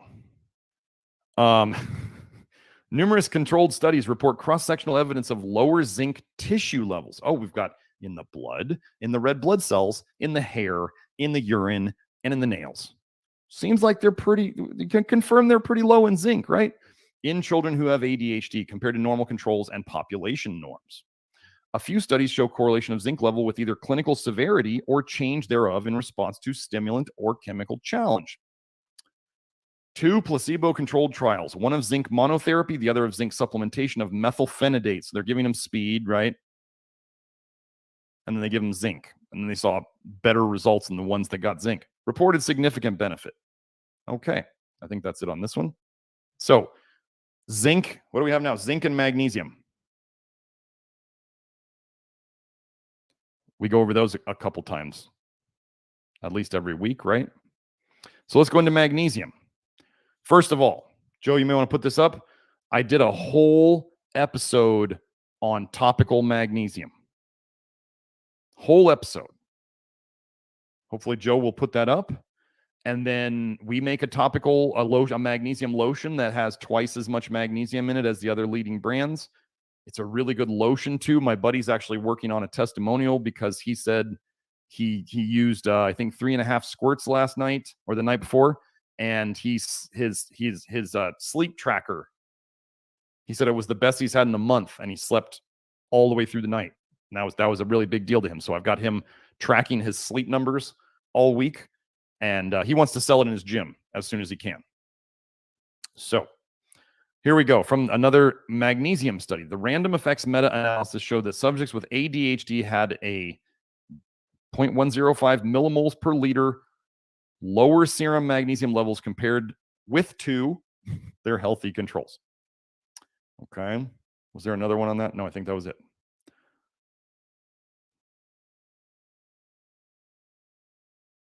Let's go. A systematic review of magnesium therapy for treating attention deficit hyperactivity disorder. And so just so you know, if you see pills of magnesium in studies, oral magnesium taken by mouth, and they're showing improvements, I'm going to tell you that based on my decade or more of looking at hair tests with pills of magnesium versus topical, my professional opinion is that topical magnesium is about 10 times as effective as pills. So if you want to go out and waste your time with pills, I mean, you can, but pills we tend to use for pooping. Magnesium pills help with pooping. Topical magnesium raises your levels. Did I not do this one, Joe? Here, I'll get this one. Yeah. Hope said her sleep went down this week, but nursing babies waking up all night doesn't help you sleep. That's true.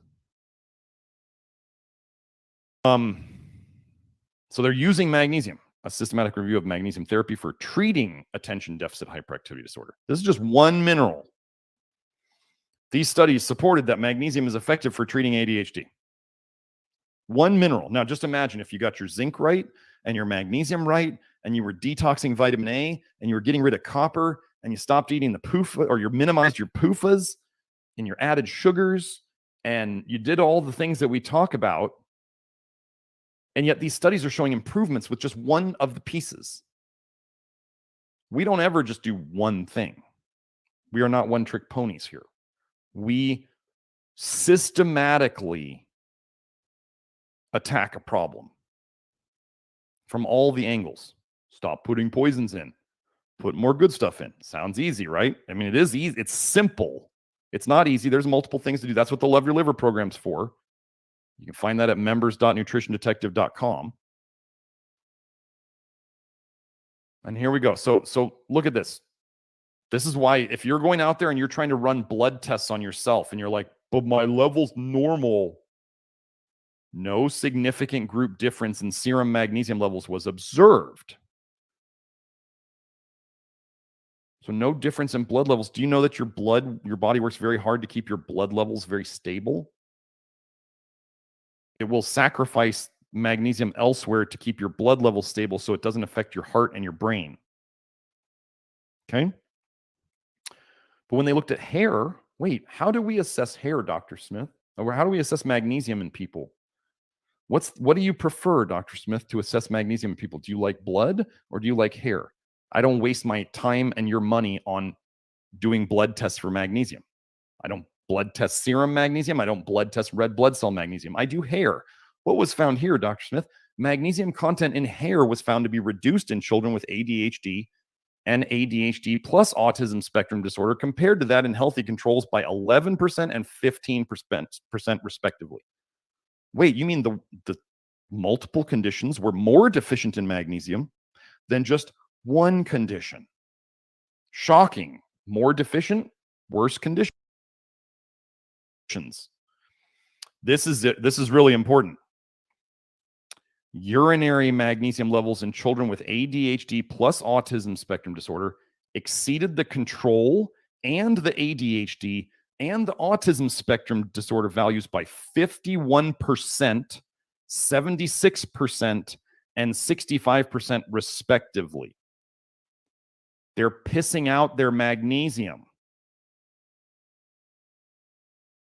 If people don't understand loss patterns, so it's lower in the hair. Where did it go? I don't know, in the toilet? What depletes magnesium? Well, I've got a video on here showing that vitamin A depletes magnesium. Taking an excess calcium will deplete magnesium. Oh, maybe through supplements or dairy. So when you raise calcium, which vitamin D supplements will do, that will deplete magnesium.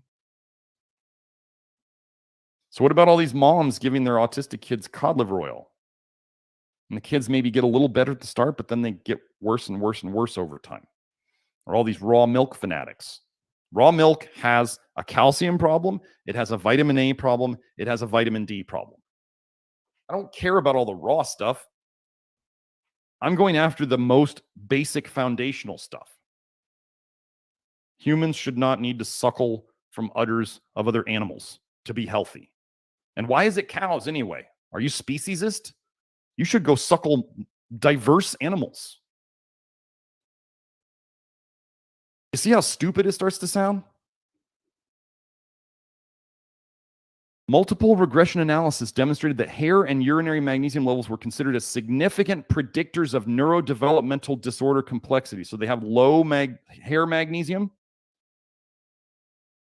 and they're pissing out magnesium faster.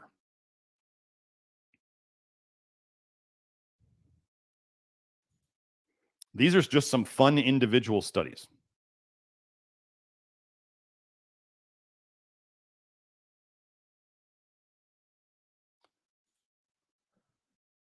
Genetics. So genetics are real. Don't get me wrong. Just don't get into the victim mentality. We can fix these things. But the worse your genetics, the harder you have to work. That's it. Sarah put, you can milk anything with nipples. Yeah. So like, it's so funny. Everybody's just like, cows. It's like, well, your dog has nipples too. You get free milk. Like, why not? That would be gross. That's terrible. And you go, well, wait. It's just silly. Like, to think that we need to do this to be healthy, like the Twitter worship of raw dairy. I'm like, okay. Genetics of attention deficit hyperactivity disorder. Wait.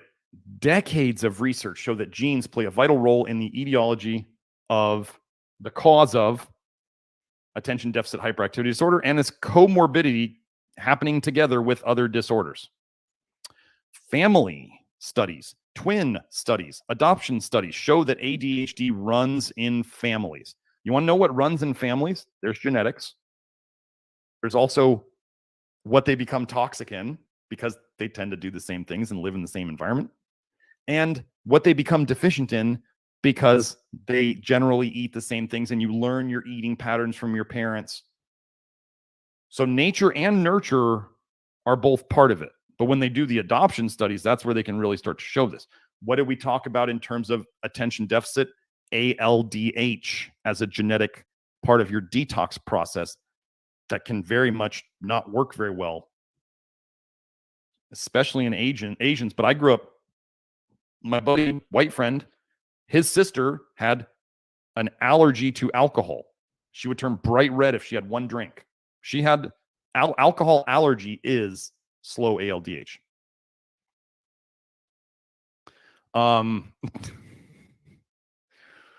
ADHD's high heritability of 74% motivated the search for ADHD susceptibility genes. So see how they say susceptibility?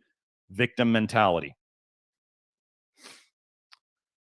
These studies also show that about a third of ADHD's heritability is due to a polygenic, multiple genes, multiple causes, component comprising many common variants, each having small effects. Gosh, if you fixed multiple toxicities and multiple deficiencies, what do you think you'd do to that whole genetic setup? So that was one genetic study. Now let's go into, did I mark this one? Adult attention deficit hyperactivity disorder and the risk of dementia. So if I'm telling you that ADHD is a toxicity and a deficiency disease, and if I've done Alzheimer's disease, I believe, on this channel. If not, I've done a big thread on the research forum. I've posted that before. Dementia, as in terms of, I'm saying Alzheimer's disease is one big way they do it in the research. So it makes sense that if attention deficit hyperactivity disorder is related to toxicities and deficiencies, the same patterns, and dementia is related to the same patterns of toxicity and deficiency, they would be connected. They would kind of go together.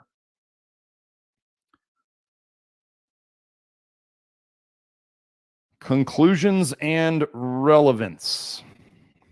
In this cohort study of individuals born between 1933 and 1952 and followed up in old age, adult ADHD was associated with an increased risk of dementia.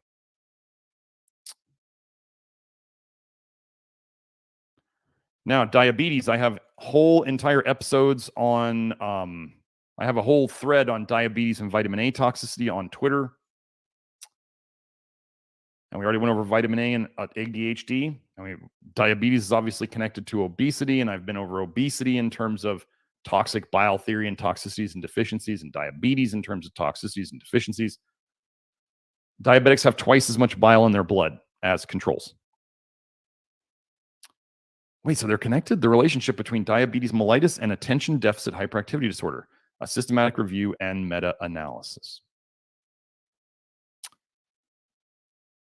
The pooled results showed an increase in the prevalence of diabetes mellitus among patients with ADHD versus those without ADHD. Type 2 diabetes mellitus. Well, wait, that's just a statement? Oh, odds ratio. There we go. Twice as much. There was an overall 35% increase in the prevalence of ADHD among patients with type 1 diabetes mellitus. Type 1 diabetes mellitus is autoimmune, for sure. Autoimmunity is toxicity. It's not some accident that your body started destroying your beta cells. It's toxicity destroying your beta cells. And they made up a narrative to hide the fact that it's toxicity.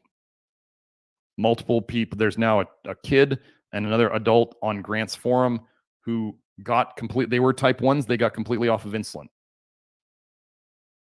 Doing a low vitamin A diet. The basic Grant, red meat, beans, rice.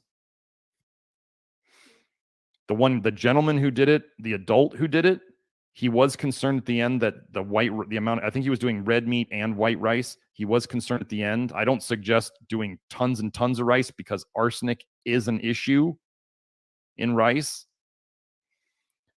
But he thinks by the end of that, he either caused himself a B1 deficiency or he caused himself arsenic toxicity. He wasn't sure, but the type 1 diabetes was gone.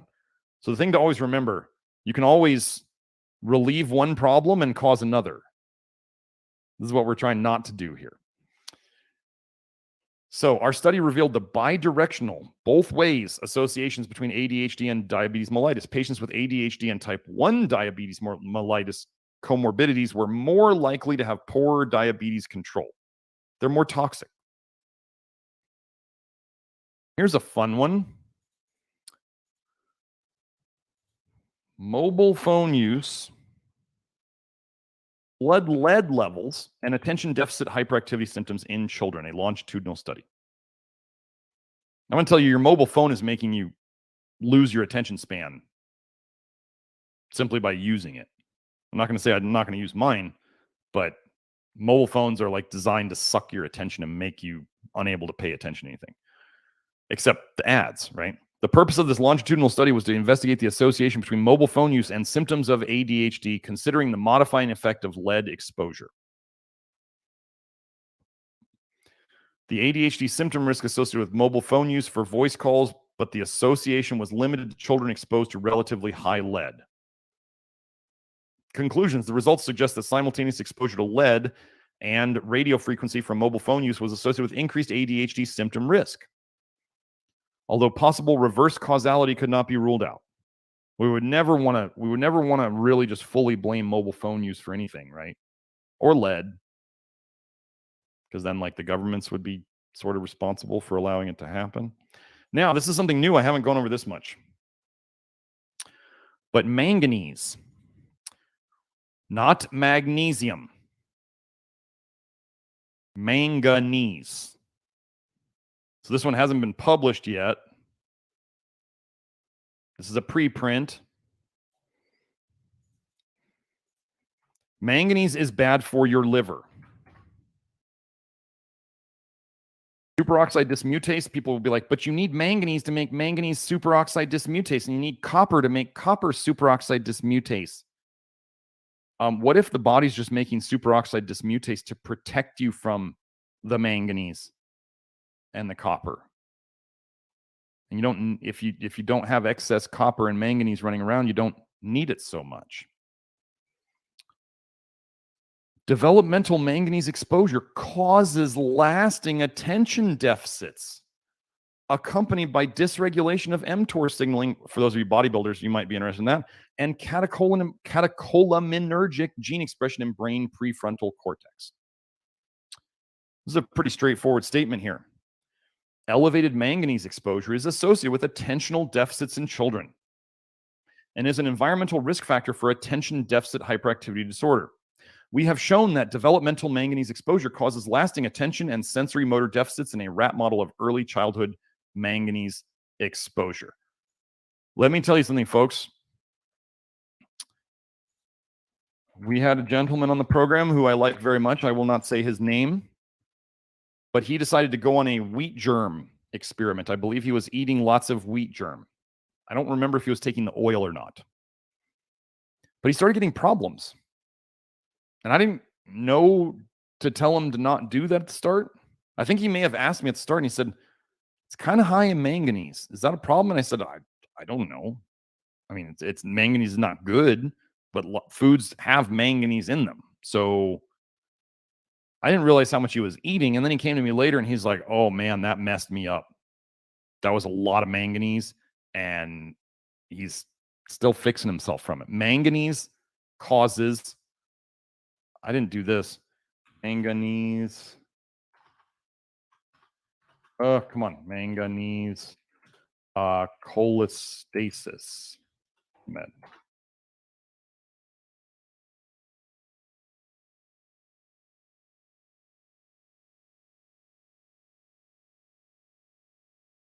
I wonder if these are going to be low because they're getting stuck in the liver. Yeah, they're getting stuck in the... Oh, yeah. So, here we go. Wait.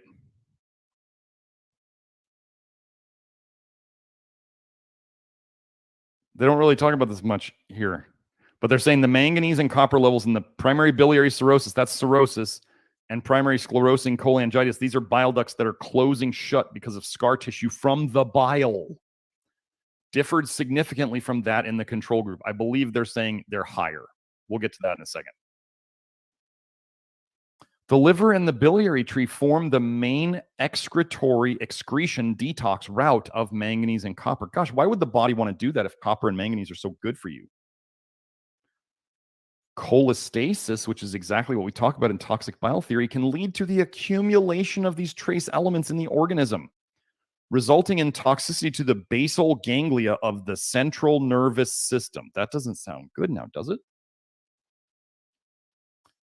So, this is the assumption here. We'll assume this based on what they say later. The manganese and copper levels in the PBC and PSC patients differed significantly from that in the control group. We're assuming they're higher because of what they're about to say. Patients in whom the laboratory cholestasis markers normalized during UDCA treatment, totally toxic secondary bile acid, but you can use toxins to force the body to do things, presented with significantly lower levels of manganese and copper in the blood. Where's it probably getting stuck? 10 PSC patients showed normal levels of manganese and copper in the blood 6 months after liver transplantation. Gosh. So their manganese and copper went normal, but where do you think their body was putting all the manganese and copper from before? Where do you think it stored it? Toxin storage depot, maybe?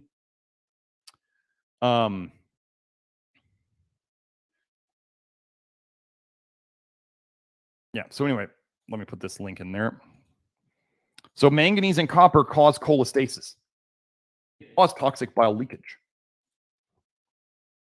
So if toxic bile was linked to ADHD, we would expect to find this stuff going on. But exposure to manganese in drinking water during childhood and association with attention deficit hyperactivity disorder, a nationwide cohort study.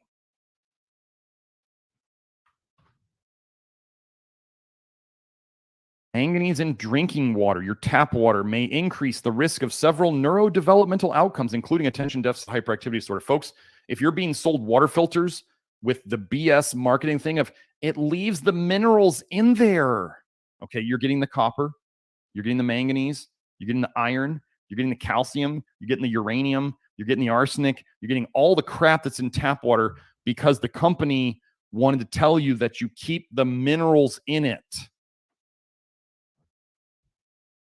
They're helping you poison yourself while you think you're getting clean water.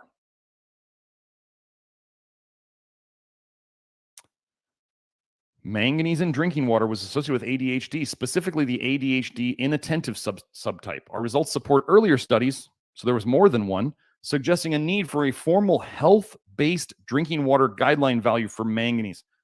They don't even have a guideline. That's how little they care about you or how much they want to hurt you and your family. You can decide.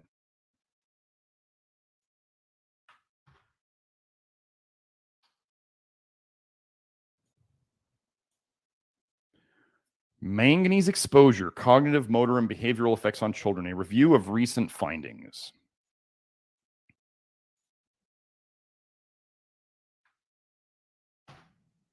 Susan, manganese is toxic. It's not a necessary, as far as I know, it's not a necessary mineral. So I would not, they're not distinguishing. Manganese exposure, cognitive, motor, and behavioral effects on children. A review of recent findings. Manganese is, you can just ignore this, neurotoxic when exceeding the homeostatic range. Whenever they say it's like vitamin A, they'll be like, oh, vitamin A is only toxic when you go above this level. Copper is only toxic when you go above this level. Manganese is only toxic when you go above this level. No. 6 studies showed adverse effect of manganese on cognitive function. The most adoptive cognitive test was the Wechsler Intelligence Scale for Children, or some subtests from it, and results suggest an inverse association of higher manganese exposure with lower IQ, intelligence quotient. 3 studies focused on motor effects of manganese. 2 of them found a direct association of higher manganese exposure with increased motor impairment. 2 studies assessed manganese impact on behavior. 1 of them showed a correlation between higher manganese in water and both internalizing and externalizing behavioral scores. Do you remember we went over that with, was that vitamin A or copper? I forget. Anyway, or was that the ALDH variation? So again, toxic metals, aldehydes, it's all toxic to your brain. Potential limitations of these studies included the lack of validated biomarkers and the lack of consideration of mixed co-exposure with other neurotoxic agents. This is why we don't just say it's one thing. It's not one thing. Actually, when you mix toxins, they get even more toxic.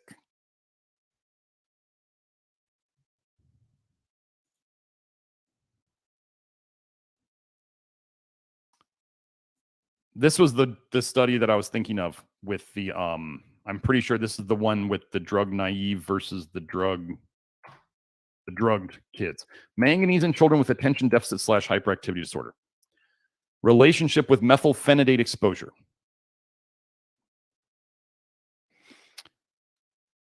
Earlier studies associated elevated levels of manganese with learning problems, attention deficits, and ADHD. Furthermore, it has also been shown that the dopamine system, the primary site of action of pharmacological ADHD treatments, is influenced by high levels of manganese. Wait, so the drugs are affecting the manganese?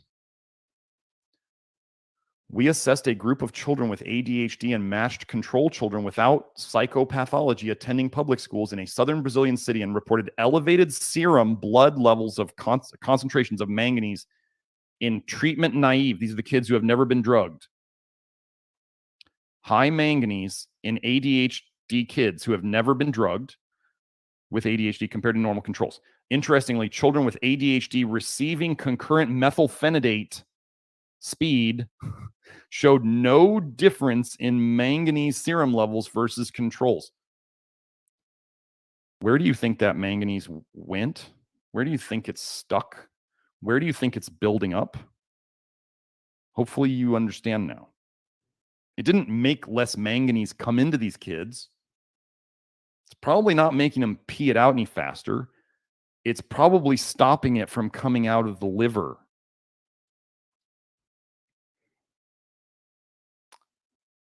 We then prospectively assess the impact of naturalistic treatment with methylphenidate. Naturalistic. And determined that manganese concentrations were significantly reduced from baseline values following methylphenidate exposure. Where do you think the manganese went? Because, okay, so let's do a thought experiment here. If, let's say, methylphenidate was depleting their bodies of manganese, okay? I'm going to try to give the pharma cartel the benefit of the doubt here.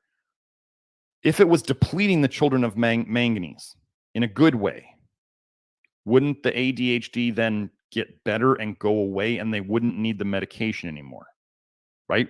Wouldn't they fix it? Or if they were not fixing it and they were simply shoving more of the manganese into the liver versus it coming out in the bile, would they then be hooked on the medication forever? And if they ever came off the medication, they would have the same problems back, but worse than before because they were never getting rid of the manganese. They were just storing it. Yeah, let's go look up naturalistic.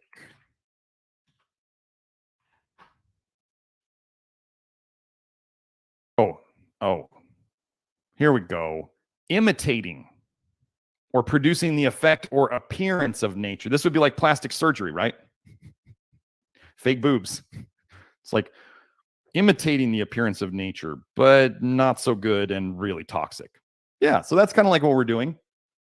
So okay, I think that's what they mean. Okay, that's what they mean. They're saying the naturalistic treatment is making the kids, their blood levels of manganese look like normal. They're forcing the body to look like normal. That's naturalistic. Apparently, that's my interpretation of it.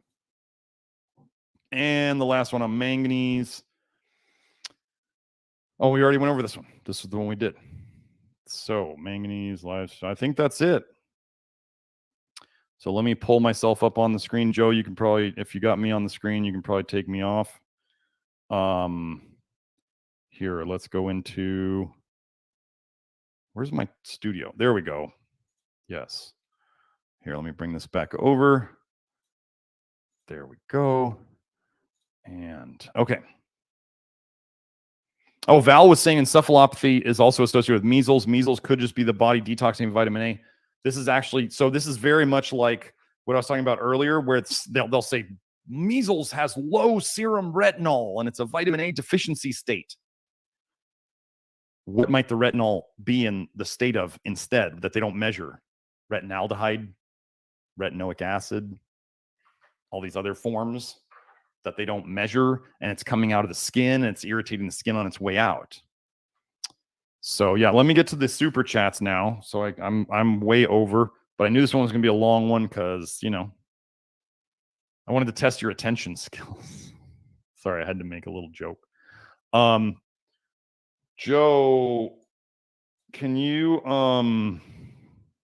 there we go. Okay, so from Ramon. Thank you, Ramon. Ramon's a regular super chatter. He said, "Hi, Dr. Smith. I've been doing lots of deer hunting lately. What's your take on eating the testicles raw and the brains cooked? Thanks to the best doc." Well, you are welcome. Have you seen my organ meat Twitter thread?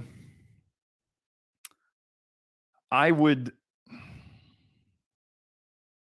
have in the organ meat thread, I have evidence from other countries on the toxicity of kidneys and livers and other stuff from wild animals, wild caught boars, wild caught deer, oh man.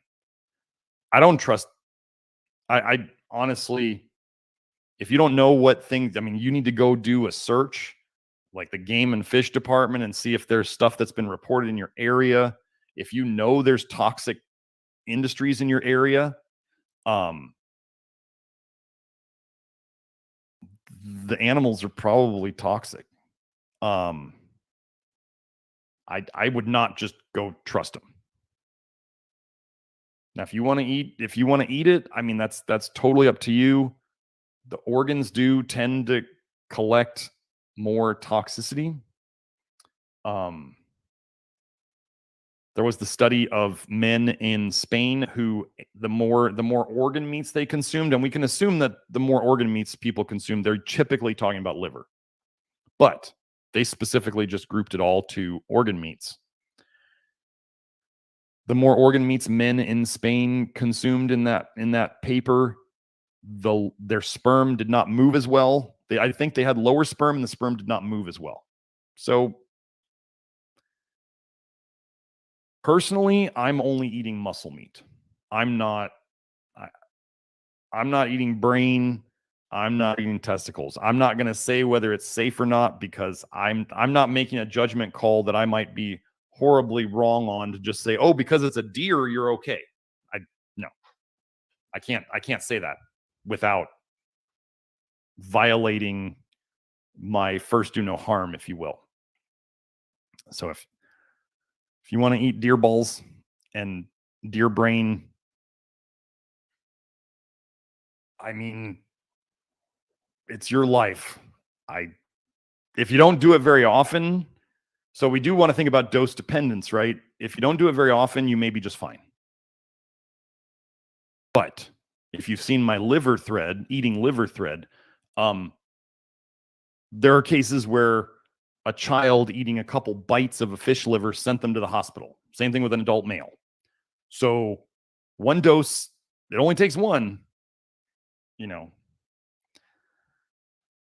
I'm personally not doing it. But if you decide to do it because you don't do it very often and you just really, want to gargle some deer, I mean, go ahead. It's up to you.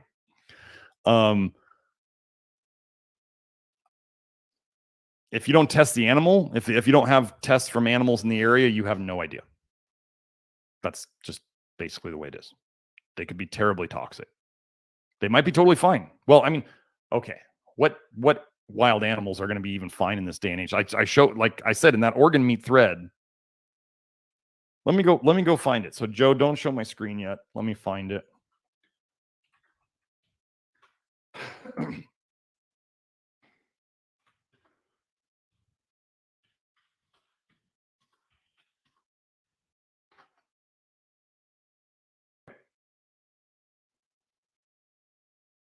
Joe, you can show my screen again. Okay, so I'll put this link in the chat. What I did a search for, so it looked like this. From NutriDetect, organ meats toxic. So you got to put it like this, no spaces. And then I typed in organ meats toxic. Okay. you got to see this. Like, I'm just going to run through this. Do organ meats store toxins? Yes. Organ meats store cadmium. Organ meats accumulate mercury. Use the word accumulate. They accumulate arsenic. They accumulate lead. They accumulate aluminum. Lead and cadmium in free grazing farm. Cadmium and lead in Croatian wild game organ meats. Arsenic in free-range Nigerian chickens. Lead and cadmium in wild Ukrainian wild boar, roe deer, and hares, rabbits. Kuwaiti sheep. Wild Polish red deer, cadmium. Look at this. The median, so this is why I eat muscle meat. The median values of cadmium noted in fresh muscle tissue, liver, and whole kidneys. Look at this. 0.07 was the meat, the muscle meat. 0.18 was the liver. So the liver was like 2.5 times higher. And then kidneys were 3.3. They were 4.5 times higher. Kidneys accumulate cadmium.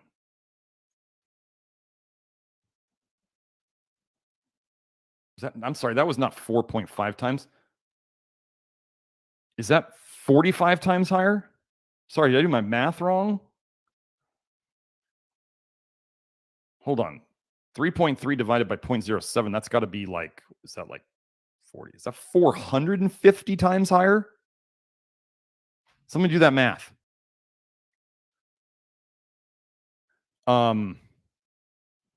Divide 3.3 by 0.07. Somebody do it on their phone.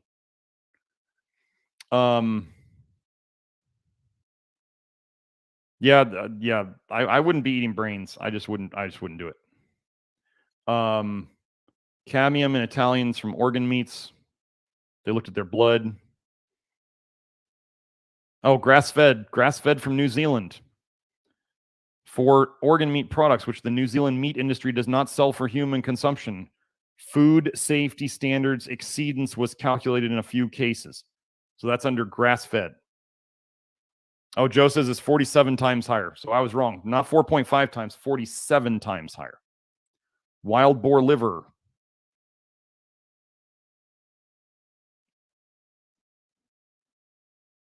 Organ meats and arsenic in North and South Dakota. So they were probably hunting. Aflatoxin in Saudi cattle. Radioactive elements in organ meats. I think these were, these are in Canadians. Consumers of traditional foods, including organ meats, are exposed to an approximately 7 times higher radiation dose than non-consumers, due predominantly to bioaccumulation, that's storage of natural radionuclides in the food chain. So what about other fat-soluble chemicals? Yes, they accumulate in animals. Yes, they accumulate in the liver. Persistent organic pollutants. Cod liver oil. Oh, cod liver oil accumulates fat-soluble toxins. Imagine the fatty liver extract of a fish contains lots of fat-soluble toxins. Blows my mind. I don't understand how people have such trouble understanding this. Fatty liver is fat-soluble toxin storage. Cod liver oil is a fatty extract of a fish liver. It's basically fatty liver extract. Delicious. Organ meat intake. Higher bladder cancer risk for more organ meat intake. Another possible explanation could be the fact that most organ meats are high in toxins. More organ meats, more fatty liver disease. More organ meats, lower sperm motility. This is the study I was talking about. Wait, I'm not even done yet. More organ meats, fatter people. Higher intakes of fast foods, organ meats, and potatoes increase the risk. Organ meats and ulcerative colitis. The highest intake of organ meat was associated with an increased risk of UC. Organ meats and gout. We went over gout just recently. 4 variables were significantly correlated with hyperuricemia: blood pressure, creatinine. This is not a cause, though. Blood pressure is not a cause. Creatinine is not a cause. Triglyceride, well, I've been over how triglycerides go up from vitamin A consumption and organ meat consumption. Well, this could be a cause, right? You eat too many organ meats, it goes up. But blood pressure is not a cause of anything. It's a symptom that goes along with things. Oh, hello, Taryn. So, high triglycerides and organ meat intake. We just went over that. Raw boar liver. Hepatitis E, liver failure, and death. Patient A mentioned that he and patient B had enjoyed eating uncooked boar liver together a total of 5 times from late January to early February. What happened? Patient A got severe hepatitis E, which is toxicity. Hepatitis, I've been over this in a previous live stream. Hepatitis viruses are simply markers of toxicity. Patient B got severe hepatitis E. Oh, look, he got the same toxicity. Imagine that. Coma, liver failure, and death. He died. So, am I putting any deer's testicles in my mouth? No. Am I eating any brain of any wild animal or conventional animal? Not if I know it. I'm eating muscle meat, as you just saw in that paper that had the lowest toxicity in the muscle meat. This is what we find over and over and over, is that the lowest toxicity levels are in the muscle meat, and everything else is sus. There you go. Now, even heart. Those of you who have eaten heart muscle, I mean, heart is a muscle. So if you're eating a muscle, that's a bit different. But you guys ever seen how sometimes you get a heart and the fat on it's all yellow? This toxic fat. So tongue, I haven't eaten tongue, but I might actually eat tongue. Tongue is a muscle. So Joe, can you take me off the screen? There we go. I'm going to go back on here. Wait, where'd it go? There we are. Okay. And then the other one, we already answered the other super chat from, I forget, event. Yeah, so heart is debatable. I'm not going to go buy it. I probably won't ever buy tongue. I'm just going to buy ground beef and steaks. They're just so much better. So let me look. We got Ramones, we got events, and I'm late for the inner circle because I keep doing these gigantic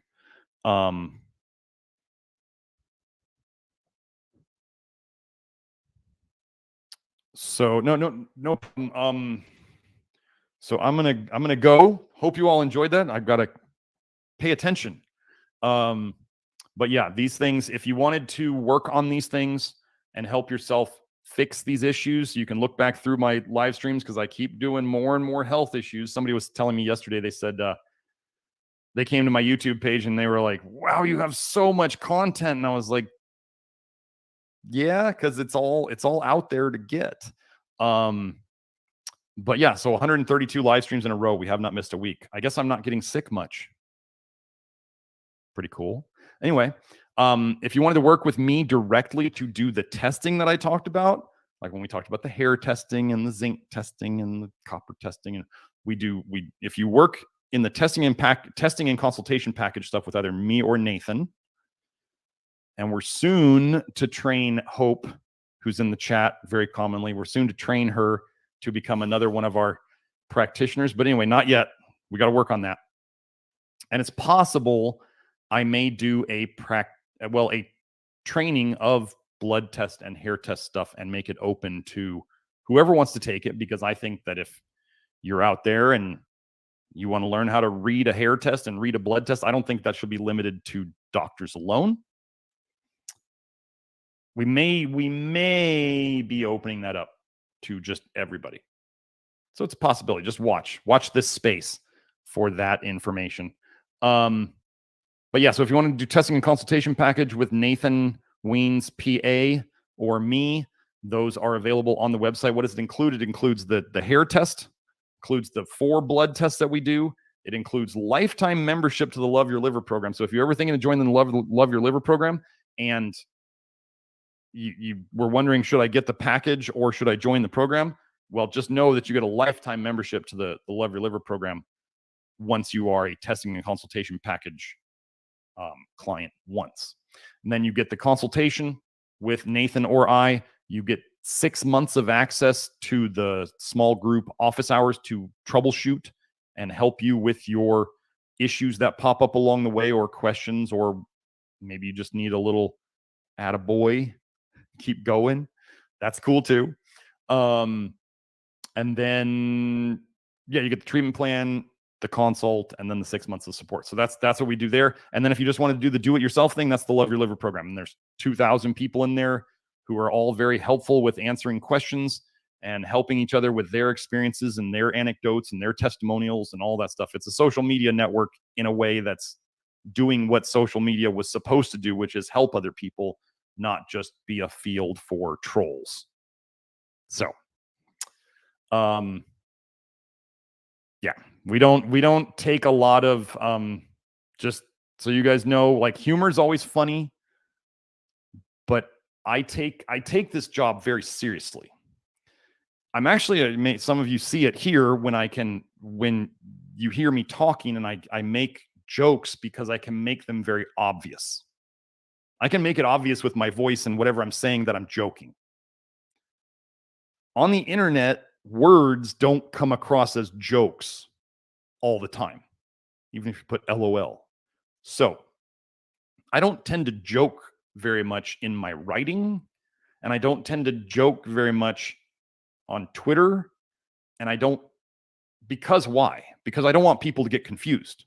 Like, I don't want to make a joke and somebody goes, "Oh, Dr. Smith says that manganese is so good." And I'm like, no, that was sarcasm, right? I will not allow mistakes like that to happen where they can hurt somebody. I will be crystal clear in my writing. And so you guys know, like, joking is cool, but you better be damn clear that you're joking. Putting something after it, JK or /sarc, would be great. So people know that you're joking, so that, that's because we don't tolerate trolls. I will not tolerate somebody trying to usurp the movement for their message. And this is too important to me. So joking is great. Obviously, having a sense of humor. They've actually shown that in survival situations, the people who have a dark sense of humor actually tend to live better. Like, having a sense of humor in bad times, like if you have health problems, is actually very important. Having a sense of humor about it is really helpful. And it means you're probably going to do better. So anyway. So Zen Dog says he wants to start a cult, the bowel movement. It's not a totally shitty joke, but whatever. Anyway. Well, Buttercup, you were asking what kind of measles, though, Wilder vaccine. It's all the same disease. It's toxins coming out through the skin. There is no virus. Viruses are expressions of toxicity. The body is making whatever you see as the virus, the body's making it, whether that's blueprints to fix things or whether that's damaged proteins.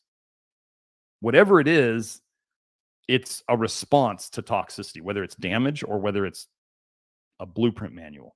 I don't know which one it is, and I'm not going to say which one it is because I don't know. But neither of it really matters. Once we know that it's not some magical strand of protein flying through the air with no mobility capability and no active parts moving on it, it's just a protein, it makes no sense that it does anything.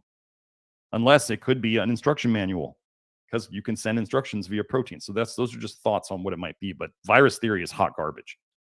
Absolute hot garbage. Measles is typically, if you want to think of it as a rite of passage of health in kids, when they dump a bunch of vitamin A and it comes out through their skin and it irritates their skin and it gives them the symptoms of measles. It has been shown that people who had measles as a kid have less of certain types of cancer as an adult. But wait, viruses aren't supposed to help us. But what if it's a detox event as a child where you detox a bunch of vitamin A and then we see less toxicity as you get older? That would make sense. So ignore virus theory. Complete garbage. Okay. Anyway, we're going to go. Hope you all enjoyed yourselves. You can find me at nutritiondetective.com. We if the video quality was bad, we may be reposting the original that I recorded on my computer if I can find it. So, well, Guardian Jackpot, you were saying IBS is a brush border gut problem with fibro. Guardian, you may want to go and watch my fibro video that I did on that whole topic, and I connected it all. It's another good one. And so if you understand fibro is connected to toxic bile is what's irritating the gut lining. Toxic bile is what's leaking into the system, causing the fibro and the encephalopic. I forget that first word a lot. Anyway, myalgic encephalopathy. That's what it is. So, but yeah, you can find all the live streams. Joe just put up the link. Fibro was like maybe 4 or 5 ago, I think. Depression was like 1 or 2 ago. I lose track. Do one of these every week for two and a half years now. So yeah, is it 2.5 years? It's like 2.5 years straight now, right? 132 divided by 52, 104. We got what? 28. Yeah, we're over 2.5 years straight of not missing a week of our YouTube live streams, and I was doing them before that for 2.5 years. Where I think I missed 2 weeks. So anyway, okay. Y'all have a great week. I will see you next time. Hope this information helps you. If you need more, just look at the links down below in the info. Have a great day. Bye now.